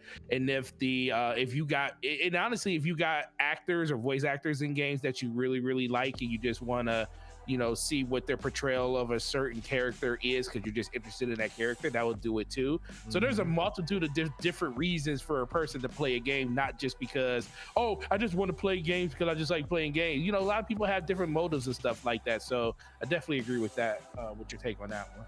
Yeah. So after Atlas Fallen, I skipped Homeland 3. Homeworld 3. Homeworld 3 is actually going to be pretty cool, bro. Yeah, that's fine.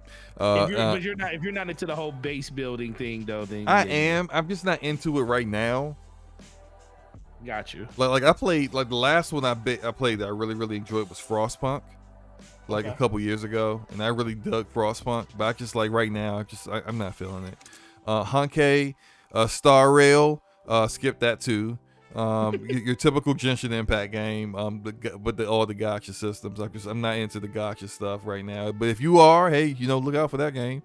The next though this is my maybe my third big disappointment of the show, and that is this gameplay for High on Life. Now, when we first saw High on Life at the Xbox Bethesda showcase in June, I loved it. It looked awesome. They got the Rick and is it Rick and Morty? Yeah, the Rick and Morty writers doing the writing of it. But this, why did they show this? Like, this is supposed to be a boss fight. It looked really basic. The walls are just barren green with no detail. The boss fight seemed very basic, and the gun just never stopped talking the entire time. And they just like shooting green boogers at this guy, and it's just like, this wasn't the kind of like showing that I would have expected. Like, why? Guess what? This goes back to the thing I was talking about earlier. You weren't expecting anything from High on Life, so you were actually really excited. It's like, yo, I'm gonna actually play this game. This is really cool.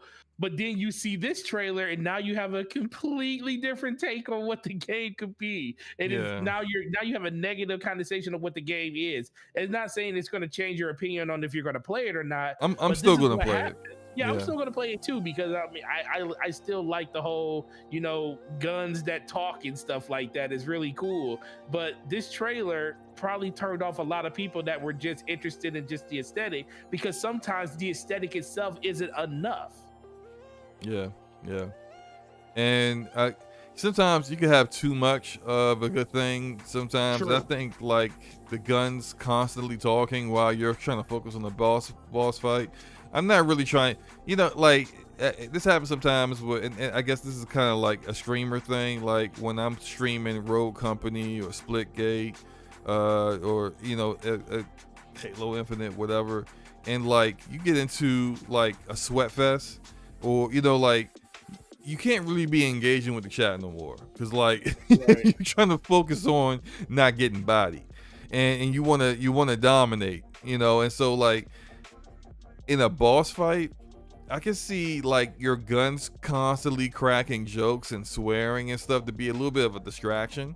Like if it's just like I'm out in the world and I'm fighting mobs and enemies, or like I talk to an NPC and the gun's giving me commentary on the side, that's another thing. Like some interesting color commentary in those moments, I'm cool with that.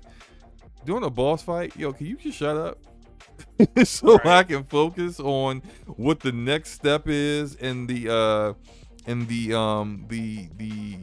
boss's cadence and the boss's attack, so I remember what I need to do next. I didn't think the show very well. And it sounds like you agree with me. Yep, definitely do.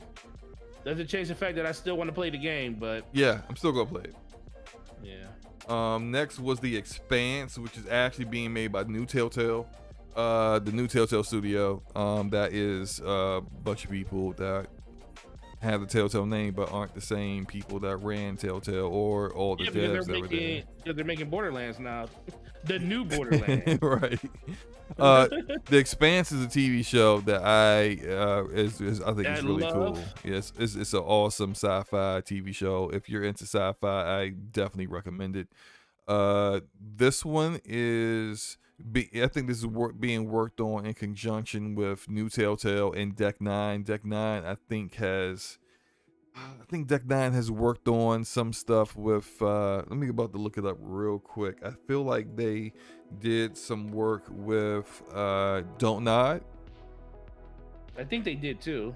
Let me double check it real quick, because I think they worked on some of the games that Don't Nod has done. They've done a lot. Oh, they worked on the Ratchet and Clank collection. Oh, did they? And okay, I remember now. They did Life is Strange Before the Storm, which I hated. This is one of the Life is Strange ones that I hated. But they did True Colors, which I thought was actually pretty decent. Wasn't the best Life is Strange, but it was pretty good. And they did the remaster of that, and so now they're working on this. So like they're decent at these kind of walk-in sim narrative driven games. I do think that I'm interested in this one. What about you? I'm definitely interested, mostly due to the fact that I like the Expanse TV show. So that definitely has a tie-in for it for me. I am a huge Telltale fan, even though this isn't Telltale proper like they were before.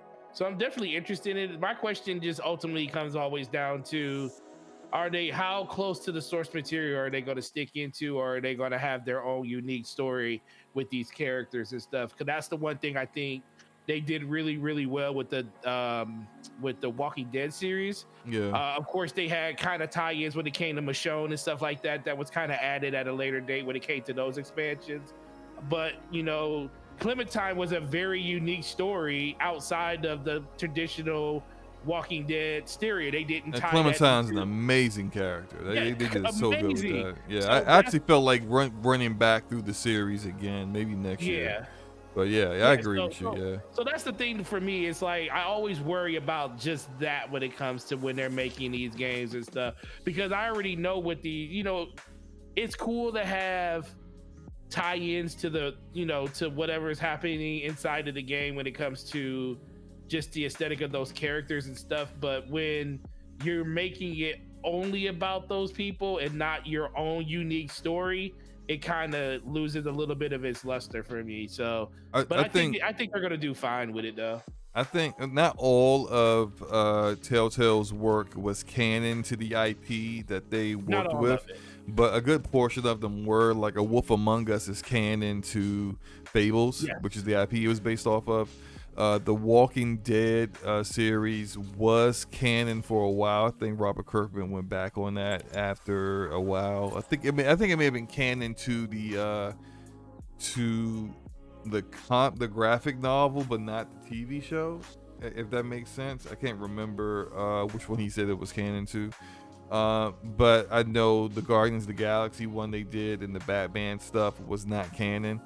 So you have some that were, some that weren't. But I thought that Tales of the Borderlands, for example, that was canon, and the way they created brand new characters and interwove them into the universe of that IP was excellent. And so it's funny, Big Mike asked me to be a mod so he could get rid of the love bots that keep coming in the chat. And here I am still getting rid of the love bots, and Big Mike didn't do nothing about it, but it's fine. Big Mike, you gotta take your job serious. Anyway, let's move on. There was another. Okay, so I skipped Killer Clowns from Outer Space. I'm like, what the heck? As you should. And then the next up was something I was actually a little bit shocked with. It's called Scars Above. So this one, I'm not quite certain what it is. I don't either. Honestly. But it intrigued me enough that like it had me interested. So it looks like the setting is that like some kind of alien artifact shows up on Earth, and then they send like this investigative ship out to go meet it to figure out what it is or what's going on. And then there's all kinds of like your main protagonist is a woman, and there's all kinds of like investigations that she's doing. Initially I thought just like, okay, well, this isn't going to be like big on action, but it actually showed her shooting a gun at one point, and there's a lot of voice acting in it, a lot of characters, and I'm like, all right, this looks kind of interesting. I'm kind of interested in it. I don't think it's coming out anytime soon because they didn't even give it a date of 2023 like a lot of these other games. They just said coming soon. But I thought this was kind of interesting. What about you? Nope, I thought it was pretty interesting too. Once again, we're back to that conversation of when does this game release? No dates, so it's, I don't know, man. It's kind of hard to get behind games when there's nothing to like kind of latch onto. I like the overall aesthetic of it. Like I said, the overall graphics look good, but you know, I really don't know what it is. Like, it's like that whole conversation we had about, you know, Starfield. Starfield's a really good looking game. We know it's like Fallout in space, but what is it? What are we actually doing in this game? So they got me basically just off of what the graphical fidelity of the game looks like, but ultimately, until we get more information on like what this game is, I'm gonna treat it just like I treated Starfield. What is it? Right. Now, next was something called Rysong, and I'm like, this was like literally less than a minute trailer. They showed absolutely nothing, and then listed off all the devs that worked on great stuff in the past. Oh, we worked on Fallout 3, Fallout New Vegas, The Elder Skyrim, Dragon Age Inquisition, Fallout 4, The Outer Worlds. I'm like, great. You spent more time listing out all the games these people may have made than actually showing me like why I should care about this game. It's supposed to be an RPG is all I know, whatever. Like, I mean, I didn't even like waste the time recording 30 seconds of that. But next was Gotham Knights, which has been kind of a running joke in the community recently with like how poorly the cutscenes have been shown, and it's like WB has been big time like kind of tone deaf with how people have responded to the games, that the cutscenes that they shown. It's been very, very poorly voice acted. The cutscenes, visuals look like something from 360 and PS3 era. It looks really, really bad. So that said, like, this one I think was a little bit step up from that. I will be honest. Like, visually, it still looks like something from early PS4, Xbox One era, but at least the voice acting was a bit better here. What about you? No, I think the voice acting was a little bit better here. The one thing I will say, like, I come around on this game a little bit. I know a lot of people are like, this game's gonna be horrible, and to an extent, I don't disagree with you, but I do think that we're at a situation where this game is getting a bad rap based off of its first showing still, pretty much like how we did with Guardians of the Galaxy. People just kind of condemned it off of what they saw the first time, and it just didn't look good. I do think that they did a little bit more polishing when it came to just the overall view and look of the game. And I do agree, the voice acting does seem like it's a little bit better when they were having conversation, or maybe they just picked dialogue sections of the game that just actually convey more of an emotional attachment to the characters and stuff than what they showed the first time too. So that could also have a lot to do with it too. But I think I'm a little more interested in this game than I was before, just due to the fact that what they showed was markedly better than what they showed the first time. Yeah, I'm still not getting this. At this point, this is definitely deep sale for me. Deep sale Game Pass territory for me. So, wow. Game Pass territory, bro? Yeah. I'm not messing with it. Like, I'm just I understand that like a lot of the Arkham franchise games had a very floaty combat to it, but like I just kind of feel like, so you haven't evolved the gameplay and the combat at all since then. Like, it still kind of looks like that. I've seen the skill tree. The skill tree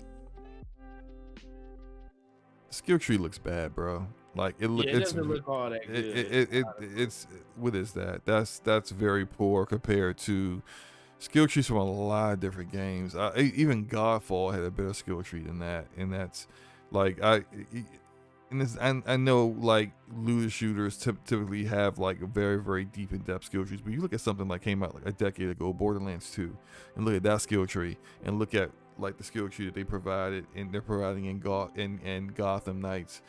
like all of the skills combined wouldn't equal the number of skills that you have in just one section, a third of the skill trees for one character in Borderlands 2.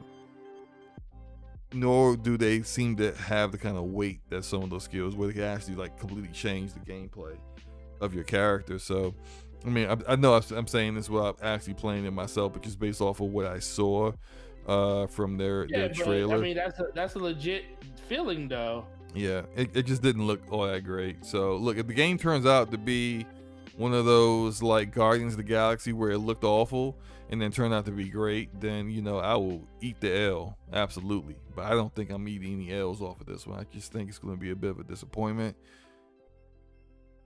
And yeah, you might be right about that. If it performs the way I think it might perform, I might be able to grab it on a deep sale sooner rather than later. Who knows, right? But I'm good. You see, you still going to get it? I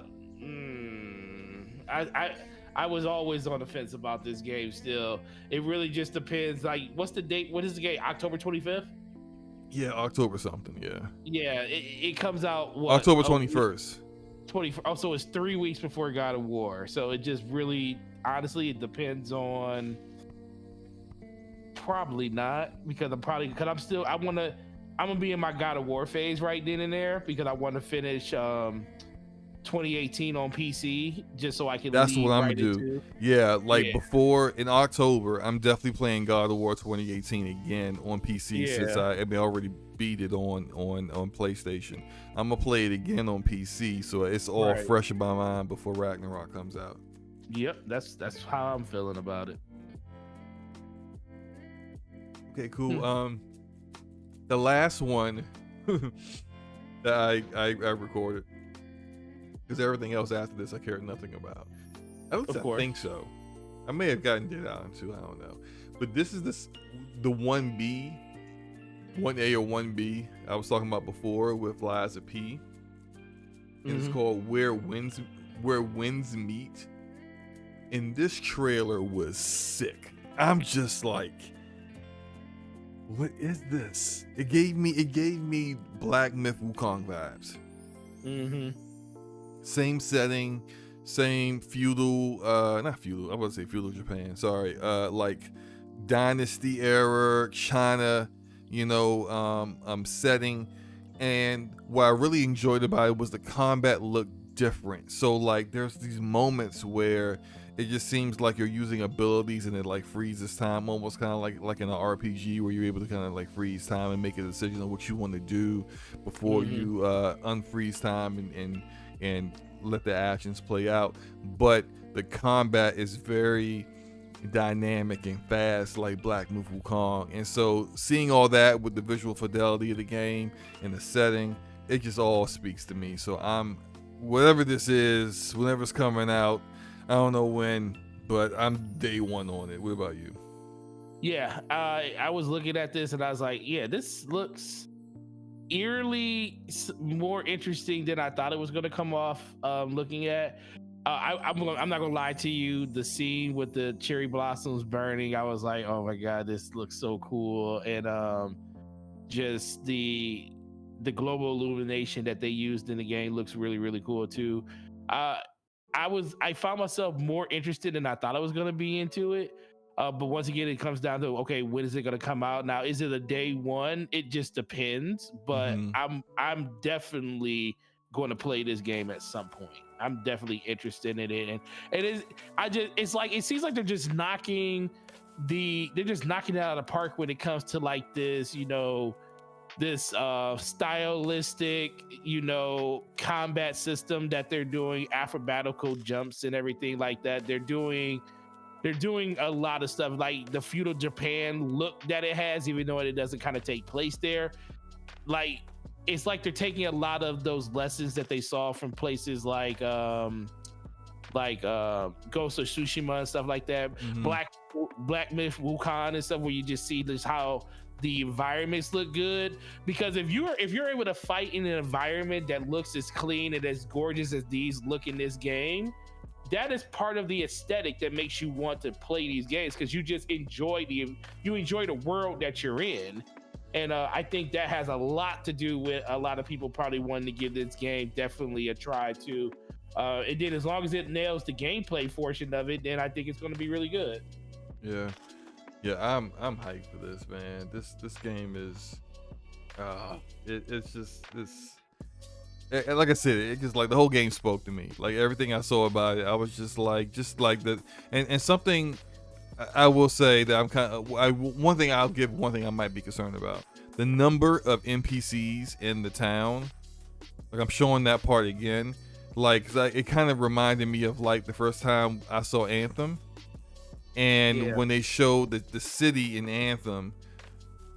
It had all these NPCs everywhere, and it looked great. It looked like something like a Disney animated movie with a number of like NPCs and characters just all around you. Then the game comes out, and there's like a third of all those NPCs. So hopefully they're able to deliver on what this game looks like with its first look, and not give us like just close to it. Like I'm always about like, if you're gonna show something in a game, let those things be things that actually are in the game, because you never know how many people are like saw certain things, or may have saw something in the game and was like that sold them on the game. But then if you don't do that, then you may end up losing those people. They may feel like you hoodwinked them. A great example of that is like Cyberpunk, when they showed like, it was like, what was it, like 40 minutes of gameplay or something like that? It was 45 minutes of gameplay they showed. Right, and so many other things they show. So like, one, the cutscenes were in third person perspective, and you could see your character, and then they took that out. And then the other thing, they had slow motion bullet time in the gunplay, and they took that out. And then they had ability to like reveal claws out of your forearms and climb up walls, and they took that out too. And it's just like, don't show things unless you know for certain it's going to be in the game. Okay, true. Rant over. Kojima, I am not going to show this. Kojima revealed a podcast. Yay. I don't know why. You know, he has to show up every time Jeff Keighley does a show. So there's that. There's a game called Park Beyond. Skipped it. They showed the Pokemon car. I do not care. I'm pretty sure you do, but I don't care about Pokemon. My car was cool. Whatever. Dwarf Romantic for the Switch. Didn't care. Outlast Trials closed beta, don't care. And something called the Finals, which was like really short and it didn't really show me much. And then they had Dead Island 2, which I do have which is the shocking that is actually still a thing. Yeah, I'm not only am I shocked that it's still a thing, the developer that created Dead Island, who is the Dying Light dev, Techland, isn't working on this. And the fact that they decided to go forward without Techland to make a sequel to a game that Techland wanted to make a sequel to and wasn't allowed to is kind of crazy. This is like 90% trailer, but you know what Dead Island's like, so you know what the gameplay is probably going to be like. I didn't really care for the first Dead Island, so whatever. This is a skip. It's a skip for me. What about you? It became a skip for me just based on the fact that, you know, they did show gameplay. The gameplay does look really, really cool. I was turned off by them just showing a CGI trailer at first. I was like, dude, we already seen the CGI trailer in this game of a person falling out of a building, and it looked cool then. And yes, this Lenny Kravitz looking character that you have on the Lenny Kravitz. I was like, this Lenny Kravitz character you got on the screen, smoking a cigarette with his glasses and spilling blood on these zombies all over the place. It looks cool and all, but where's the gameplay? And then they showed the gameplay, and I was like, okay, you should have just led with this, and I'll probably be a little bit more interested. But I have never really been a huge zombie person when it comes to games like this. I do think this game gives more of a Grand Theft Auto vibe if you look at just the way that it presents itself. I also think that this game doesn't take itself serious like a lot of the other zombie games out there, the apocalyptic games and stuff, where those games kind of take themselves. They try to be more serious and focused on the whole story and everything. Where this game, I'm thinking they're just like, no, we're just living in a crap hole, or we're just do whatever you want to do. It's a sandbox. So that is probably the saving grace of the game. But in general, I think a lot of people are just happy to see that this game is actually a thing. And seeing the gameplay did submit the fact that, okay, this is actually a game that's going to release. And I'm interested in that regard. But until the game comes out and I probably hear a lot of people what they're saying and talking about it, I'll probably just be more of a pass until that happens. Yeah. Do you think this is going to be like a big open world game? Because at the very end. Well, I'm sorry. I meant a big open world. No. A big open world multiplayer game. Ooh. Because at the very end, when he grabs the katana blade and walks out out of the house, and then he's waving at two other humans killing another zombie. Is that like a hint towards multiplayer? Yeah, open world multiplayer. I mean, listen, man. If Grand Theft Auto can do a seamless open city where you can do heist and hijack cars and build houses and stuff in, why can't you have a co-op experience similar to something like State of Decay, but have a bigger world, more of a bigger budget put behind it? Because we all know that that's the one thing that happened with State of Decay. The budget, yes, it had a budget, but we already know the budget for State of Decay 3 is going to be way huger than it was for the first two. Oh yeah, Texas, that is true. Dead Island was co-op. I forgot about that. I played that with my friends back in the day. Yeah, it was definitely co-op, but I do think that there's an opportunity that they could open up some type of massive multiplayer online game, but it's more than likely got something to do with the fact that it has co-op built into it. Right. All right, well, look, that was it. That was all of Gamescom opening night. I appreciate you, sir. You didn't make this as unbearable as I thought you would. Hey, do I ever? Sometimes you do. So, stop it. But no, was it the greatest show in the world? No. Did I watch it live? Also, no. So I was able to skip stuff. So maybe my opinion of it is a bit less harsh than other people's is, because I didn't have to suffer through the trailers that I didn't care for. I skipped those. But for what I saw, I gave it a 7 out of 10, because I saw a lot of games I was interested in. I skipped the commercials. I didn't have to skip a musical act because Jeff didn't have one for once. Thank you, Jeff. And he just replaced it with Hideo Kojima. I mean, he's always going to be My there. friend. So I mean, I didn't think it was that bad. I definitely think it was better than Summerfest. Summerfest was much worse than this, but I didn't think it was that bad. I think people all kind of overreacted on it. I think people are a little bit upset because they're a little frustrated with some gamers are frustrated with a lack of big AAA banger content coming out, and I think they should just play other games that are less hyped up, or some indies or something. What happens if they're still on PlayStation 4 slow-mo and they can't because PlayStation 5s aren't available, and then on top of that, prices on PlayStation 5 still went through the roof? Did they? They did. They did. I heard this through the grapevine at 2 a.m. in the morning. Yeah, which initially I wondered, right?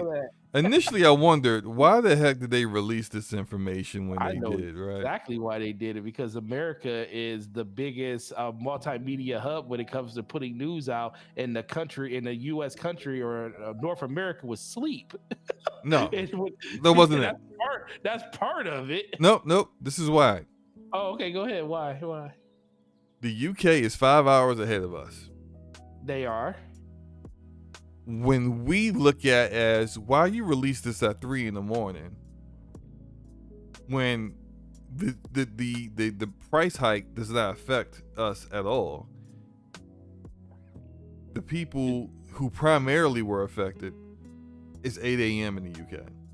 No, I agree with that. But what but what country is going to react to it the most, even if it doesn't affect them? Oh, true, absolutely us, but That's what I'm saying. It doesn't affect us, but the backlash of all of the people at the onset of them actually announcing it, they didn't really feel that until America woke up at 8-9 o'clock in the morning, which at the UK time it was like 1 o'clock, and then that's when the firestorm happened and people was like really talking about it. And the fact that they just dropped it on their blade, like I said, we just jumping all over the place. The fact that they just dropped it on their vlog, and we all know Sony is really good for promoting stuff and saying this stuff on Twitter, but guess what? That ain't went nowhere near no tweet. They put that thing on a PlayStation blog. It was like, send, and we're not going to talk about this anymore. So if you were living under a rock for the entire day, or maybe you just woke up off a bender and you've been passed out for the past 24 hours, you missed out on the fact that Sony has come out and in certain territories, not in the US, but definitely in Canada, as well as Japan, Europe, and a lot of other territories, PlayStation is increasing the price of the PlayStation 5. And so I think the equivalent of it is probably like $50 more to the United States dollar. And there has been a lot of discussion about this. There has been a lot of anger from people on something that's very much unprecedented. At no point ever in the entirety of the video game history, the entire video game market, has a console that has already been released at a price increase years later. Like, this is a first. So and this was actually something that I don't know who suggested this, but it seems like they may have heard something and knew something. But back when Meta/Facebook increased the price of the Oculus Quest 2 $100, people said that like this potentially could happen to consoles. And then when I heard that, I was just like, that's foolishness. There's just no way that like one of these consoles is going to increase their price after they already released the system. That ship has sailed. Yeah. But I was wrong. Absolutely, I was wrong. Because Sony absolutely did it, and they did it in their. So before we really discuss this, let's talk about where they did it. They did it in regions where they are beating Xbox like 2-1, 3-1, PlayStation 5 to the Xbox Series console. So they did it in regions where they knew that they did not like demand far outstrip supply, and that when the consoles are available, that the scalp versions of those systems is still comparatively hundreds of dollars more than what they're now selling it for. And so they're basically getting $50 more from the consumers that will be buying it in these countries because there's no supply. And so although where they're doing it means that like it's not going to hurt sales for those countries, it still will hurt their reputation. Absolutely. And because it will hurt their reputation, not just there, but in other places like here, like they're going to have to take the hit for that, because although inflation issues, look, I'm not a financial analyst. I ain't pretending to be. So I've had to hear all these financial analysts all daggone day talk about all the reasons why they're doing it. And this, I understand like vaguely the reasons why. I know the business sense of it. It still is you don't do this. You don't do this to the consumer when you haven't been able to provide the product that they've been looking for to begin with. And you told them what the price was going to be, and then you changed it up. I don't care what kind of like rationalization you come up with. This is not what you do in the console arena. You don't increase the price of a product when the said product is no different than what it was 2 years ago when you launched it. You eat that cost. Whatever additional expenses you gotta deal with, passing that on to, I know it's a business thing to do. I know this is something that isn't like, it's not unique to just the video game industry. I get all that. But what I'm saying is that prior to this, everyone has ate that cost. Right. And Sony has now felt like they don't need to eat the cost. That is very true, sir. That's how they feel. So that their increased expenses is our increased expenses. As a consumer, don't be surprised if this happens in the United States eventually. They're probably feeling it out and see, like, because things are much closer between Xbox and PlayStation here in the United States than you it want is. to turn people away. That's what they'll do. Right. And so, like, every once a week I see Wario64 on Twitter saying, "Hey guys, that Horizon Forbidden West PS5 bundle is still selling. No queue. Just go into the store and go buy it." I will say this, and I've seen for hours, those bundled Horizon Forbidden West PlayStation 5s available. It's not, and it's a bigger demand than other places. It's still not sold regularly at like, I go into a Walmart or a Target, I'm probably not going to see a PS5 on the shelf. But or if I go into Forte's GameStop, I'm on a Humble, I'm probably not going to see a PS5 there. But the availability online has gotten far better here than other places. And look, I've been doing a lot of talking for oh, you're good. Overall, I'm just going to say that they're making some bad decisions here. This is a bad decision. And it's the kind of decision that, like, once you make it, you can't go back on it. Like, people are thinking, like, maybe if we complain enough, they'll change their mind. No, they won't. Like, this is how the market works. Sony is a publicly traded company. When you go out and you say you're increasing the price of your most important product for your company, $50 relative to the financing, the currency of other countries, you can't go back on that because people have already gone out and they may have like sold or bought stock with your company based upon this. You go back on it, people are going to be upset. People are not going to want to, they're going to probably, whether they just bought or sold stock, sell your stock because they can't believe in the decisions that you make because you might flip-flop on them. Yeah. So you have to take all that into account. They're done. They're not changing this. This is what they're doing. Doesn't mean that, like, we should accept it. I'm not saying that. Don't accept it because it's unacceptable as far as I'm concerned. You don't take old product and say it costs more now. No, it costs more now to you. I don't work for you. I'm not Sony.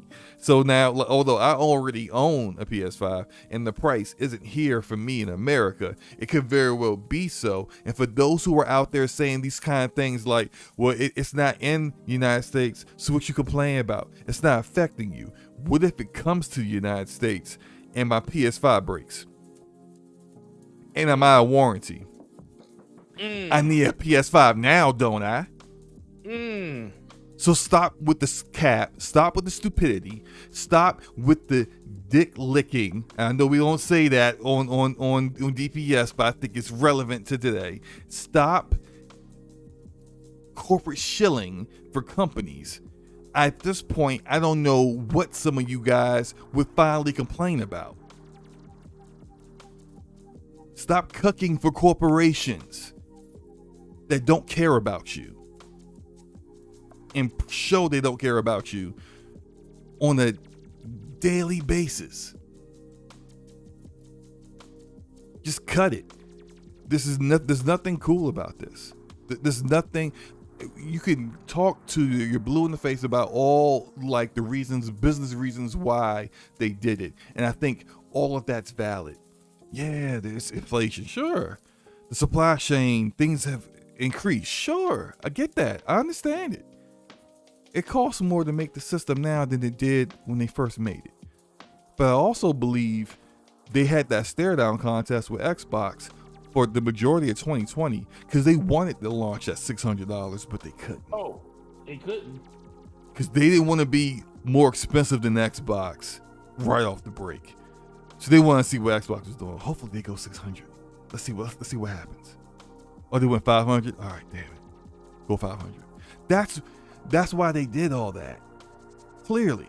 So just look. It sucks. But it's not going to change. At least it's definitely not going to change for those countries anytime soon. Those prices will go down naturally as PlayStation years from now decreases the price of their product once they start to see sales are slower and they want to generate more interest, and it's a much older product where the cost of manufacturing it is much cheaper than it is now. But it's a done deal. They're not dropping the price in Japan. They're not dropping it in Europe and Canada and Australia, you know. So it is what it is. I've done a ton of running my mouth. Forte, what do you think? To the monologue by the homeboy slow-mo backslap. It's amazing. I love when you bring that type of energy because it's definitely needed when it comes to this. But I feel exactly the same way. It's like, listen, I understand that, you know, we're in an age where, you know, it's hard to find things, you know, chip shortages and stuff like that. But asking your Patreons, asking the consumers to flip a bill for you for something that they didn't cause this. This is something that is an unnatural thing that just kind of happened. And unfortunately, we released these next generation systems during a time where people are struggling to, you know, money wise and stuff. So now you think the benefit of that is to say, oh, people are already struggling for money. People out here trying to find jobs, or people are in a situation where they can't find the things that they want. Oh, we're going to charge people more for that stuff. So we're going to make scalpers even more money off of this in the end regard, because guess what? These systems are already still selling, like GameStop sells them in bundles for $650 to $700. So yeah, they're not going to lose anything because they know people are willing to spend that money. But now you're saying, you know what? We're just gonna, you know, we're gonna take advantage of this too. We feel like we can get a little bit more money out of this. And guess what? We're not gonna do it in every territory. We're just gonna do it in the territories that we know we're not really losing in yet, because we don't wanna give Xbox a heads up. We don't want to give anybody like that more of an avenue to like take people away from us. But guess what's gonna happen? If this does happen across the board in other countries, that's exactly what's gonna happen, because people are very price conscious. Yeah, we always talk about like, oh, you wanna save money. Everybody wants to save money. All these people that keep talking about like, oh, it's a business, it's understandable, you know, it's not right, but you know, I understand that's why they're doing it. I don't understand why they're doing it, because it's not my money. Listen, I'm not trying to spend their money, but it's not my responsibility to fund what PlayStation is doing when it comes to their system. You know, my responsibility is to buy their games. Isn't your games being $70 across the board for all of the games that you publish? That's not enough for you to take from the consumers. And this is the biggest reason that a lot of people have a problem with like stuff like that, because obviously $70 isn't enough for them to say, you know what, we're all setting the price of the system by charging people more money for the games. But they also just became profitable with the PS5. They literally had an article that said PS5s are now profitable at $499. What? So you need more money? So you're getting more money from us, the consumer, for a system that you already stated that you are already profitable on? I guess they're not profitable on the Slim, which is $100 cheaper. So I guess like just increasing the cost of the Slim $50 wouldn't have been enough, because I don't think they make enough of them anyway to really. That's what I'm saying. But let me ask you this too. But see this okay. So let me tell you. So this is the sales side of me. This is the the overall store manager side of me. Hold on. Before you say that, I want to do two super chats. Well, two chats. Shout out to Bunty for the $2 super chat. Says, I agree with you. If it was PS5 Slim, I can see that. I agree with that. Although I don't think, as I said, I don't think they make enough of the Slim to whatever like offsetting a price they were trying to look for to keep their profits where they are. I don't think that the Slim is manufactured enough, and clearly they still haven't alleviate all of the supply chain issues. So there's that. And shout out to Big Mike using his membership super chat said to say that thank you Slow-Mo for speaking on this and being real. You're welcome, bro. And real quick before you go, there was something that someone had said about where is it? I think Capono said he saw people saying nobody complains why cell phones go up every year. Of course, no one complains about that because they come out with new cell phones every year. It's a new product every year. So if they decide that even though I still believe they're overpriced when they come out with them, if they come out with a brand new if Apple comes out with a brand new iPhone every year, and this new year is $300 more than the one that came out last year, but it's still a new product, bro. It ain't your 2-year-old iPhone that's now $300 more than what it was when it first came out. It's a brand new iPhone, even though it's iPhone and they all they did was improve the camera. Let's keep it a buck. Right. But like if that's Android, if that's Samsung with the Galaxy S, I get it. It's a brand new phone though. It's not the same product that it was 2 years ago, which makes it different. Shout out to Andrew W with the $5 super chat. Says Sony has got to get all the money out of the PlayStation division that they can. Let them know slow. Sony boys be capping like this ain't a problem. Yep. I mean, it's not all of them. Shout out to some of them who are being real about it, but then like you got others who are just like I just don't get their argument whatsoever. I just don't like some of the defense of it just doesn't make any sense to me. Shout out to Harky Shani for the $10 super chat. Said since Sony's fans have been backing the price increase, why not go further for the next couple of years? Make it $700 or $800. While they're at it, charge $100 for games. Ponies will pay it. You know what's funny?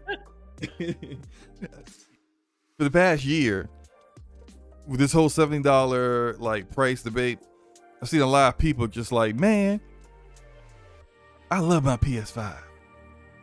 If I paid $1,000 for a scalped one, I didn't care.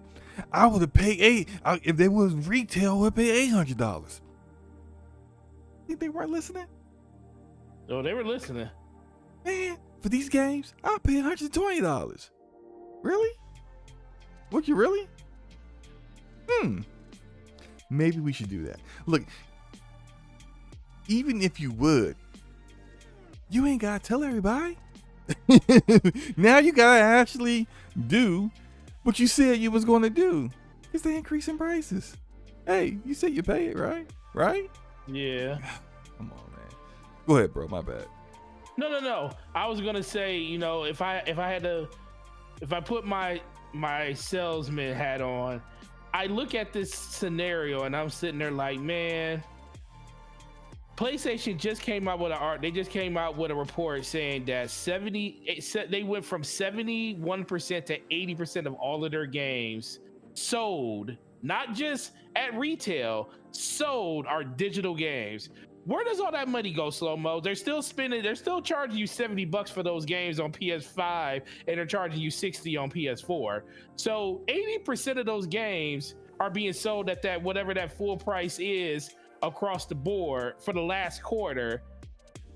There's no money for shipping coming out of that. There's no money for stocking it on store shelves coming off of that. That is pure profit that Sony is making off of those games, and they're making pure 30% off of the $60 or $70 price tag from third party. So you telling me that wasn't enough money for you to not have to raise your price?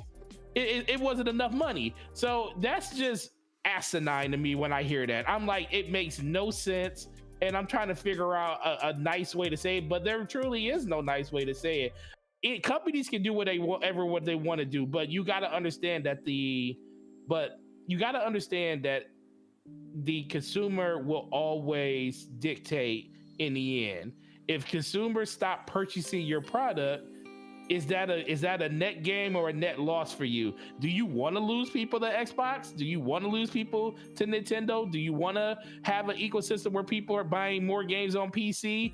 That's what this kind of move will happen. And especially if we got next generation like upgrades coming in the next 2 to 3 years, how long are you going to leave it at this price? And what other territories are going to be affected? What are tariffs going to look like? How if we have tariffs and stuff that take these prices even higher at a later date? You know, I always said that Sony it's a completely different Sony now. It's run by a money motivated person in Jim Ryan, who was the CFO of the company when he was over in Europe, and he made it one of the biggest markets when it comes to PlayStation. Took it from being one of the weakest to one of the biggest. And that's why he is now the CEO over at Sony now. But not all moves are great moves. You know, just like when Microsoft tried to raise the price of Xbox Live, people vehemently were against that. And we know the reason they were doing it. They wanted to move people over to Game Pass. They wanted you to say, heck with that, I'm just going to go to Game Pass. But no, we're sitting there like, no, heck with you. Oh. And trying to take something away from us. I'm glad you brought that up. Remember, So, yeah. hold on. Remember when that happened, and when they came out and they announced it, they said this wasn't for us current Game Pass users or Xbox Live users. It was new. It was new accounts. Yep. What was the response from the entire community? Xbox fans and PlayStation fans, Nintendo fans, everybody. What was the response? Doesn't matter if it's new people. It's not right. It's not right. So don't do it. Doesn't matter if it affects us. Just like doesn't matter if it affected me or not. That's not right for the new people that you're getting through your console selling better than it's ever sold, ever. Yep. So why is the energy different now for some people? Oh, it doesn't affect you. You're in the United States. So why are you complaining? It's funny people acknowledge that it's not right, but they don't want you to complain about it. I don't understand why everybody's complaining. Right? Why are you complaining? If I don't think it's right, I can say whatever the heck I want to say. They can say whatever they want to say to you, but ultimately, are people going to stand by and let that happen? Nope. Yeah, and if you live in those territories, right? I'm sorry. And you haven't got a PS5 yet, that's really unfortunate, because I know it's different for you out there than it is for me here. I've had the opportunity to buy multiple PS5s. I've bought a few for friends who weren't able to get them, and I bought it for them, and they just paid me back. And I like friends from around the way, they're local, I know them, and I just when they came in, I just ran it over to them, and they paid me back. And I got my own, but I could have bought probably 2 or 3 this month alone with just PlayStation Direct drops and just seeing it being available on storefronts online. You know, it's different here than it is in other places, and it sucks. I saw something that someone said. I'm not saying it's 100% true, but it said that if you were in Australia, and now with this changing in price, if you buy a PS5 in a game, it's going to be the equivalent of $925. Yep. People mortgages, man. That's a mortgage for some people. That's pretty tough, man. Shout out to Snowdragon with the $5 Canadian. Says there is also a PS Plus price increase coming. They must really think they are the premium brand with premium prices. Hey, look, I've heard something like that, and I'm not quite certain. I don't know if that's like true or not. If it is, I have PS Plus Premium because I had the PS Now and PS Plus, and they just like migrated me over to that. It's already, I got it's paid for the year, so I'm not paying anything else. But things change price wise, and you're gonna have to give me more than Stray to keep me invested in that. You know, when my time is up, I might drop down to Essential if that's the case. But if this is all I'm getting, you know, from all that, you know, of course, like I could play some of the older games, and that's fine. But the price increase, like, I don't think that quite justifies it for me. Right. Shout out to Harky Shani with the $10 super chat. Says Xbox already said they're not increasing prices. Yes, they did. Doubt sure Nintendo will since Switch has always been profitable. Xbox should have some deep discounts over the holidays and eat Sony's lunch. Yeah, the holiday pricing is going to be really, really interesting. They came out today and said there will be no price increases for the Xbox Series X and S, at least in the United States. I did see something about like the price increased 8% in India. I don't know if 100% on that one or not. I haven't really looked into it as of yet, but at least everywhere else it looks like they're not changing the price, which is smart on them to come out and say that publicly, is so that there is no like narrative that's going around that or rumors that they may make a similar price increase that Sony has. Nintendo has already kind of done a price increase, so to speak, but it's a bit different. So that Switch OLED. Oh yeah, that's their way of. But see, that's the thing about Nintendo. Their way of raising prices is by saying, "Hey, we're gonna give you a better, semi-better system with better features for a little bit more money." Which is all they changed was a screen and a kickstand. And they gave in the cradle, they actually gave a USB port, which is what it should have had in the very start. They also gave you double space too. Okay, but all that together doesn't equal like $50. Plus, they didn't change the price of the Switch. The Switch is still the same price. It's still the same price. Right. They got the Splatoon version coming out tomorrow, the OLED version, which is $10 more. Right. Also, those OLEDs they got from Samsung. Those are OLEDs that Samsung was trying to give away to other businesses. Nintendo got them from dirt cheap, so not even the same price that like any other company would have got for an OLED display. Nintendo is making out like bandits. So that's their price increase right there, without actually without actually dropping the price of a product that's been out for 5 years.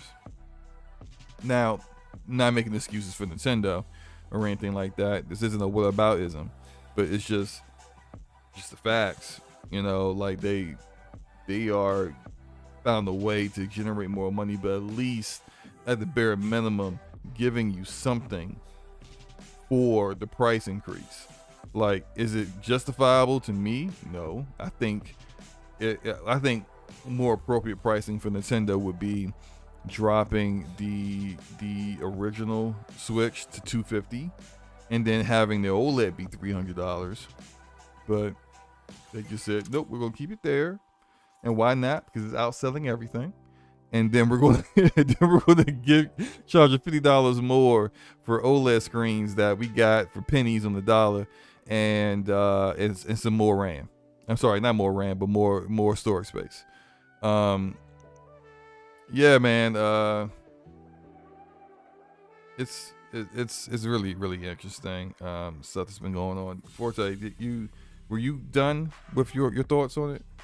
Yeah, I mean, like I said, in general, I mean, you pretty much knocked it out of the park when you said that it's just very unfortunate that this is something that has to happen when there's other avenues, especially when you have shown to your consumers that we are willing to raise prices in other areas to meet the demand of what it is.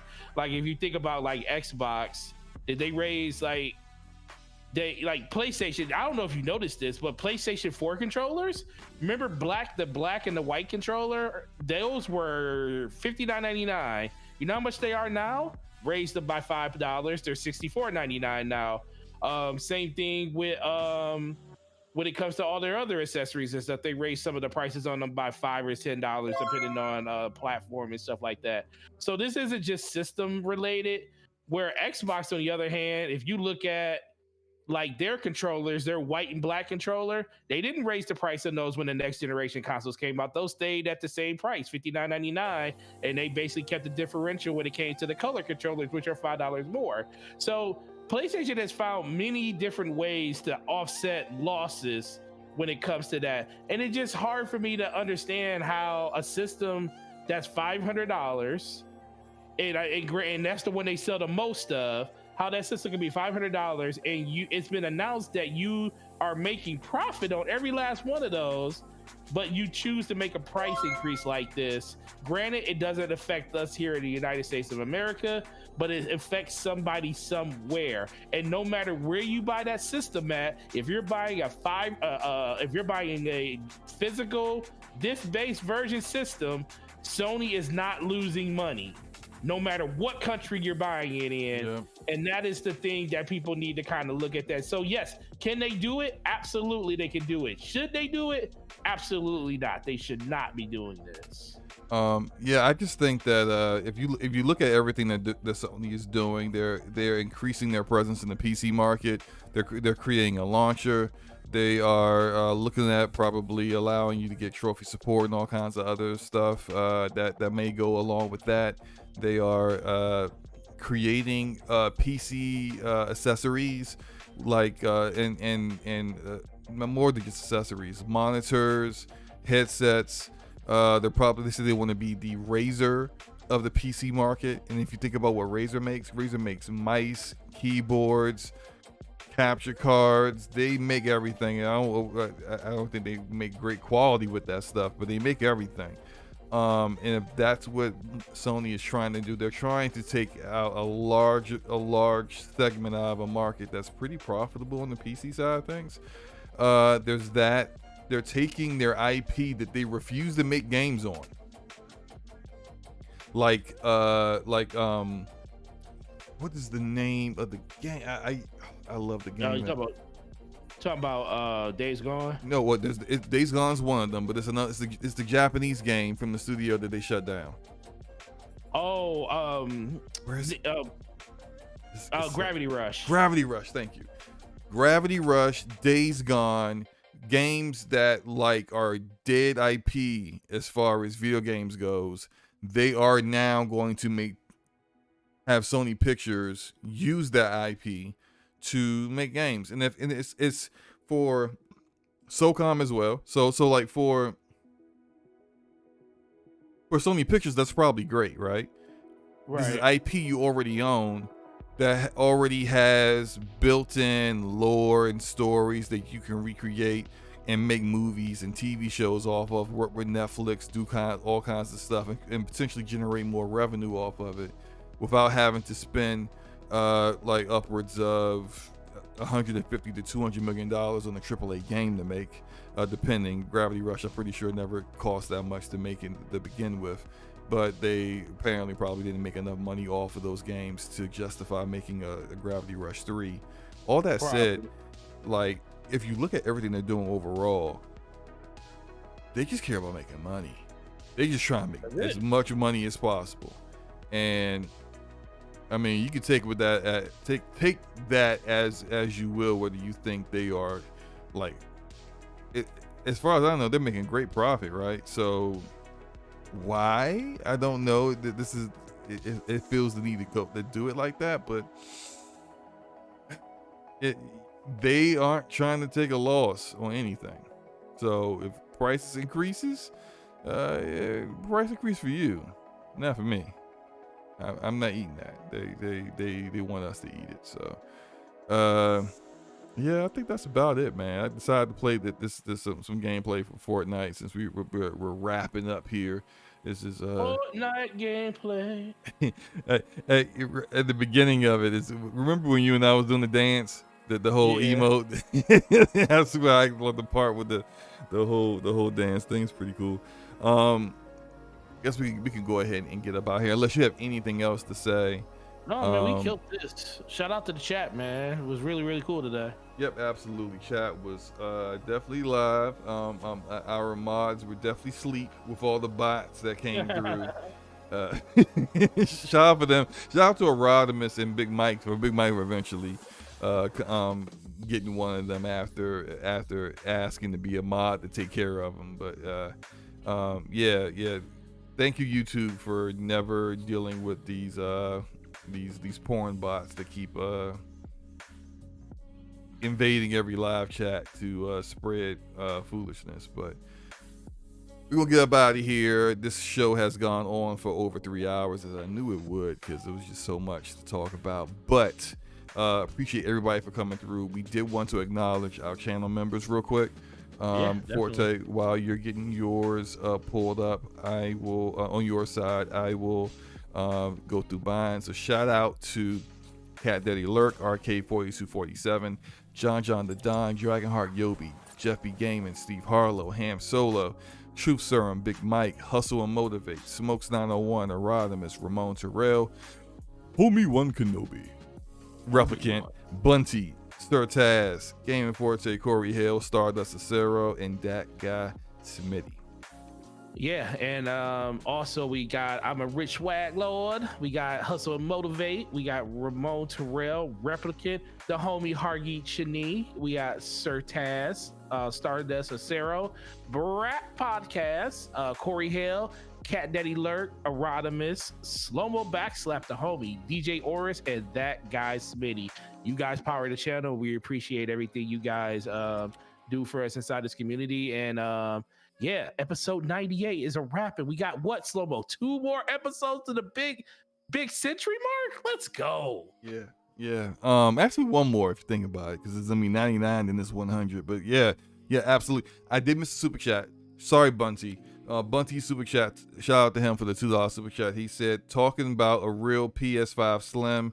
That I think it meant that might come in 2 years. Yeah. Okay, so let's discuss that real quick. I do think that we'll probably get a PS5 Slim or a PS5 Pro in 2 years, because we know for certain Xbox is going to drop another series console, probably another 2 or 3 years themselves. They have always said they don't believe in generations anymore, and they have talked about never being beat on power again. So how do you not get beat on power anymore? Then that means Xbox is going to be consistently dropping more powerful hardware on a semi full generation basis. So like maybe like 3 years, 3 or 4 years, 3.5, whatever, like something like that. And right. If you're going to drop new consoles, like already, like the APU that's in the Xbox Series X and PS5 is outdated, considering PC compared to the PC hardware, right? A 2080 Ti, which at the time of the consoles launching, well, when they first announced the consoles, the 2080 Ti was the most powerful GPU that was out. That is more powerful than the APU that you have with the console. Shout out to Harky Shani for becoming a 10%er. Welcome to the DPS class, Harky Shani. Appreciate you, bro. What was I saying? Oh yeah. So when the consoles came out, right before the consoles came out, Nvidia and AMD dropped their now older, but then their current GPU generations, and those are even more powerful than the Xbox Series X and S. So they're already obsolete compared to PC terms. So now you think about what Xbox is trying to do. If they come out in 2 years, say in 2024, let's say maybe, yeah, sometime in 2024 they announce they're dropping an Xbox Series V. It's probably going to be because they use AMD hardware and they're partnered with AMD. It's going to be like a Zen 4. Yeah. Probably a Zen 4 CPU, the APU that has Zen 4 architecture and RDNA 4, 3 or 4. Like, that's going to be exponentially more powerful than what we got right now. If your PlayStation, to get back to what PlayStation and what Bunty was saying, you can't just sit on your hands and just say, hey, look, well, we think generations is every 5 years. I mean, you already did a Pro for the PS4 Pro, even though that was a marginal upgrade. You're going to have to follow suit. If you don't want there to be a massive gap in the visual fidelity and performance of the games with your biggest competitor, you don't want to have to do something. And since Xbox has already announced their intentions, I think Sony knows that and they're already working on it. So that's just my theory. I think we'll have, by 2025, we'll be looking at like, or 2024, we'll be looking at like some new hardware. What do you think? No, I think so. I already thought this generation was going to get extended. Yeah, thank you, Texas, for becoming a part of the 10%ers, bro. Welcome. All right, Shout go out ahead. Texas. Yeah, I always thought that this generation was going to get slightly extended by the die to everything going on. But if they do the mid-gen refreshes sooner, then we may not get an extension. But the thing that feels kind of weird about it is the fact that there's so many people that just haven't gotten the base systems, even knowing at this point I feel like they're very available for people to get. All you got to do is just put a little effort in. You don't even have to really be doing this whole following on Twitter and everything at this point right now. You just got to pretty much just be checking on a, semi-weekly basis, and you'll accidentally come across one of these next gen systems. Xboxes at this point are pretty much rarely available at all times. PlayStations are literally coming up every 2 to 3 weeks at retailers, and depending on your area, like if you're in like an area like mine where they're super saturated as it is, you can go 4 or 5 days and still walk into a store and get some. Like I still had some in my store, and we got the initial drop last Saturday, so I sold my last one today. So they're easy to get. But the fact that I think so it took you almost a week to sell your entire stock? To sell my entire stock of them, like a week. So it's starting to saturate the market to enough. I think definitely, well, at least in the United States, this time next year, you may finally be able to walk into a Best Buy and see PlayStations and Xboxes just sitting on shelves. Right. And it'd be normal, because now people see it, and because it's still kind of like not common. You get the whole, fanboys taking a picture. Hey, look what I saw. Look, they got like 5 million of them here in this Target, and that's just that one Target. The Target 5 miles up the road, because they're like right everywhere. It doesn't have any, So, but I think give it another year. In at least the United States, and you're gonna start just being able to, oh, hey, look, I'm gonna get, my kid just got straight A's. I'm gonna go get him a PlayStation 5 as a celebration gift. Let me just go out and go grab one real quick. Give it another year, you might be able to finally do that. Yep, I agree. All right, Forte, let everyone know what you got going on for the rest of the week, and what you're doing on your channel, since you're doing so much, you're dropping so many videos, and where the fine people can find you. Yeah, absolutely, man. So anybody that hasn't know, they made a lot of content on the channel. Basically, just I'm just basically just diving into the thing that I love the most. You know, as much as I love talking about games and talking about Xbox and just gaming community and stuff in general, it's so dry out here 90% of the time. You know, like weeks like this are very, very far in between. So I just decided to dive in something that I've always been doing, which is doing Destiny stuff on my channel. So if you're definitely into that type of stuff or just looter shooters in general, that's where all that content's going to be. There will still be Xbox related stuff on there just due to when stuff is available, like what we basically just had today. Video on that's coming out tomorrow, talking about all the stuff between PlayStation and Xbox with Phil Spencer's comments. So definitely come check that stuff out. You're definitely in for that. But other than that, man, just playing games, man. Going to finish out Code of the Lamb, do a little bit more of Saints Row.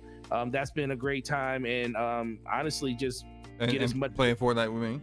And playing Fortnite, yeah, I can't forget playing Fortnite with you. You know, I got to balance. I got to remember, as much as making content is always. We forgot to talk about like what? No, we didn't. What we forget? We forgot to talk about the Destiny skins that's in Fortnite. I was too busy talking about how they copying Warframe.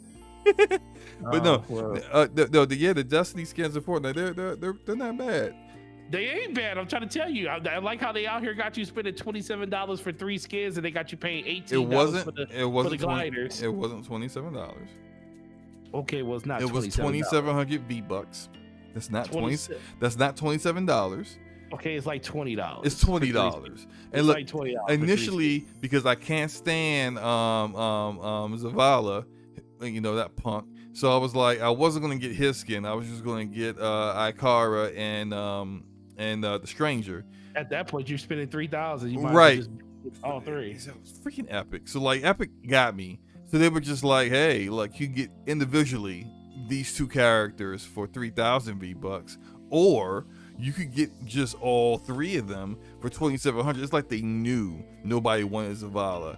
You know, like, why did you even bring him in there? If it was Cade, it'd be a whole different story, right? Yeah, I guess Cade would have been the one character I would have loved that from Destiny to play with in Fortnite. I think that's coming later. Maybe, but if it's going to have to be outside of probably, it might still be this season. This season ends September 17th, so it's like it might not be this season. But now that they start adding Destiny characters, they're probably going to continue to do that. But yeah, they got me. I looked in the Destiny store at the Fortnite skin for the Warlock, because that's literally the only Guardian I if I do play Destiny that I will use, and it looked cool, but I'm just not gonna get it. I can't, even though that's even cheaper. I just can't imagine spending money in Destiny. I just can't. You just can't. But yeah, for me, I'm going to. What am I going to do? Sorry. I'm gonna have some lunchtime with slow mos coming up. Definitely, I will definitely say that. Now, uploading videos, that might be a while, but lunchtime with slow mos definitely coming back. And as far as games goes, I'll be playing more Fortnite, more Road Company, and I've been playing Road 96. I forgot to talk about that, which is in Game Pass. I'm gonna play that, and there's a Midnight Fight Express thing that everyone's talking about. I'm gonna give that a shot, and just enjoy my games. I hope you guys are enjoying your games too.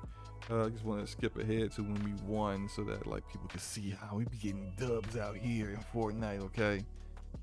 Oh my god.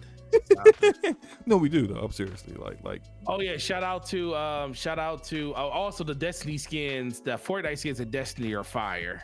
They're fire. They look way better. I thought. Oh, it is more than just the Warlock. I just only seen the Warlock one. So. Oh yeah. The Warlock one stands out a lot because it's got the kitty cat face. It's really really cool. Yeah, that's a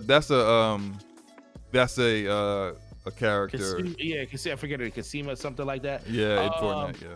Shout out to Texas. He actually did bring it up. King's Fall comes back tomorrow. Shout out to the Raid team that's going to be doing this. After I get off work tomorrow, I'm going to be right on Destiny. Raid launches not brand new Raid. King's Fall, Destiny 1. Best Raid ever in Destiny history. We going to be in there sweating it out. Your boy going to probably be better than Vault of Glass? Yes. Absolutely, way better than. Listen. When it comes to a technical feat, Ball of Glass has nothing on King's Fall. Oh my God. Nothing. I don't know about this, sir. Texas, the hunter one. If you look at the legs, I've never seen a hunter with legs those are some thick thighs on that hunter. I was like, yo, this skin looks fire on this hunter, because they make female hunters they look like they got curves. It's crazy. It looks really good. All right, well, let's go on out of here. Let's get out of here.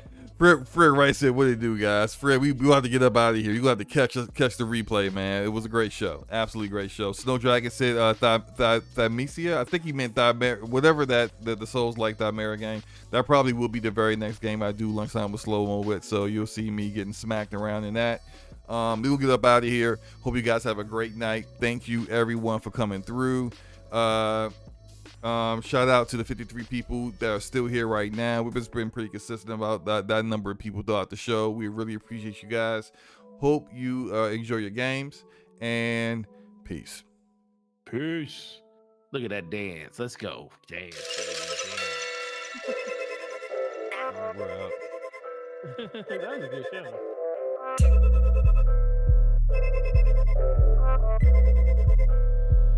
Eyes of Guardian.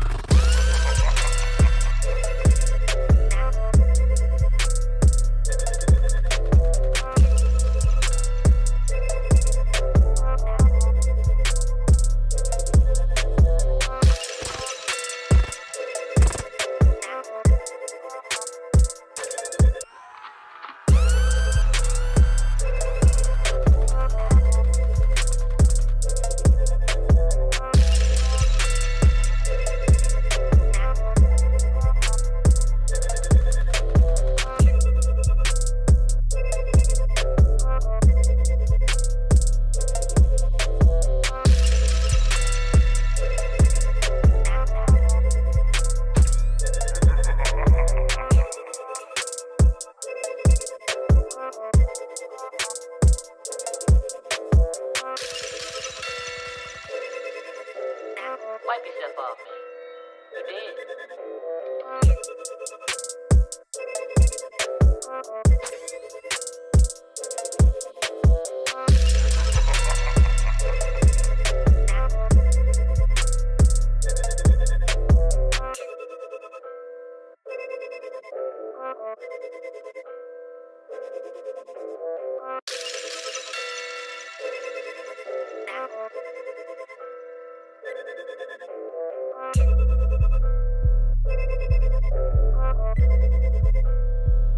Eyes of Guardian.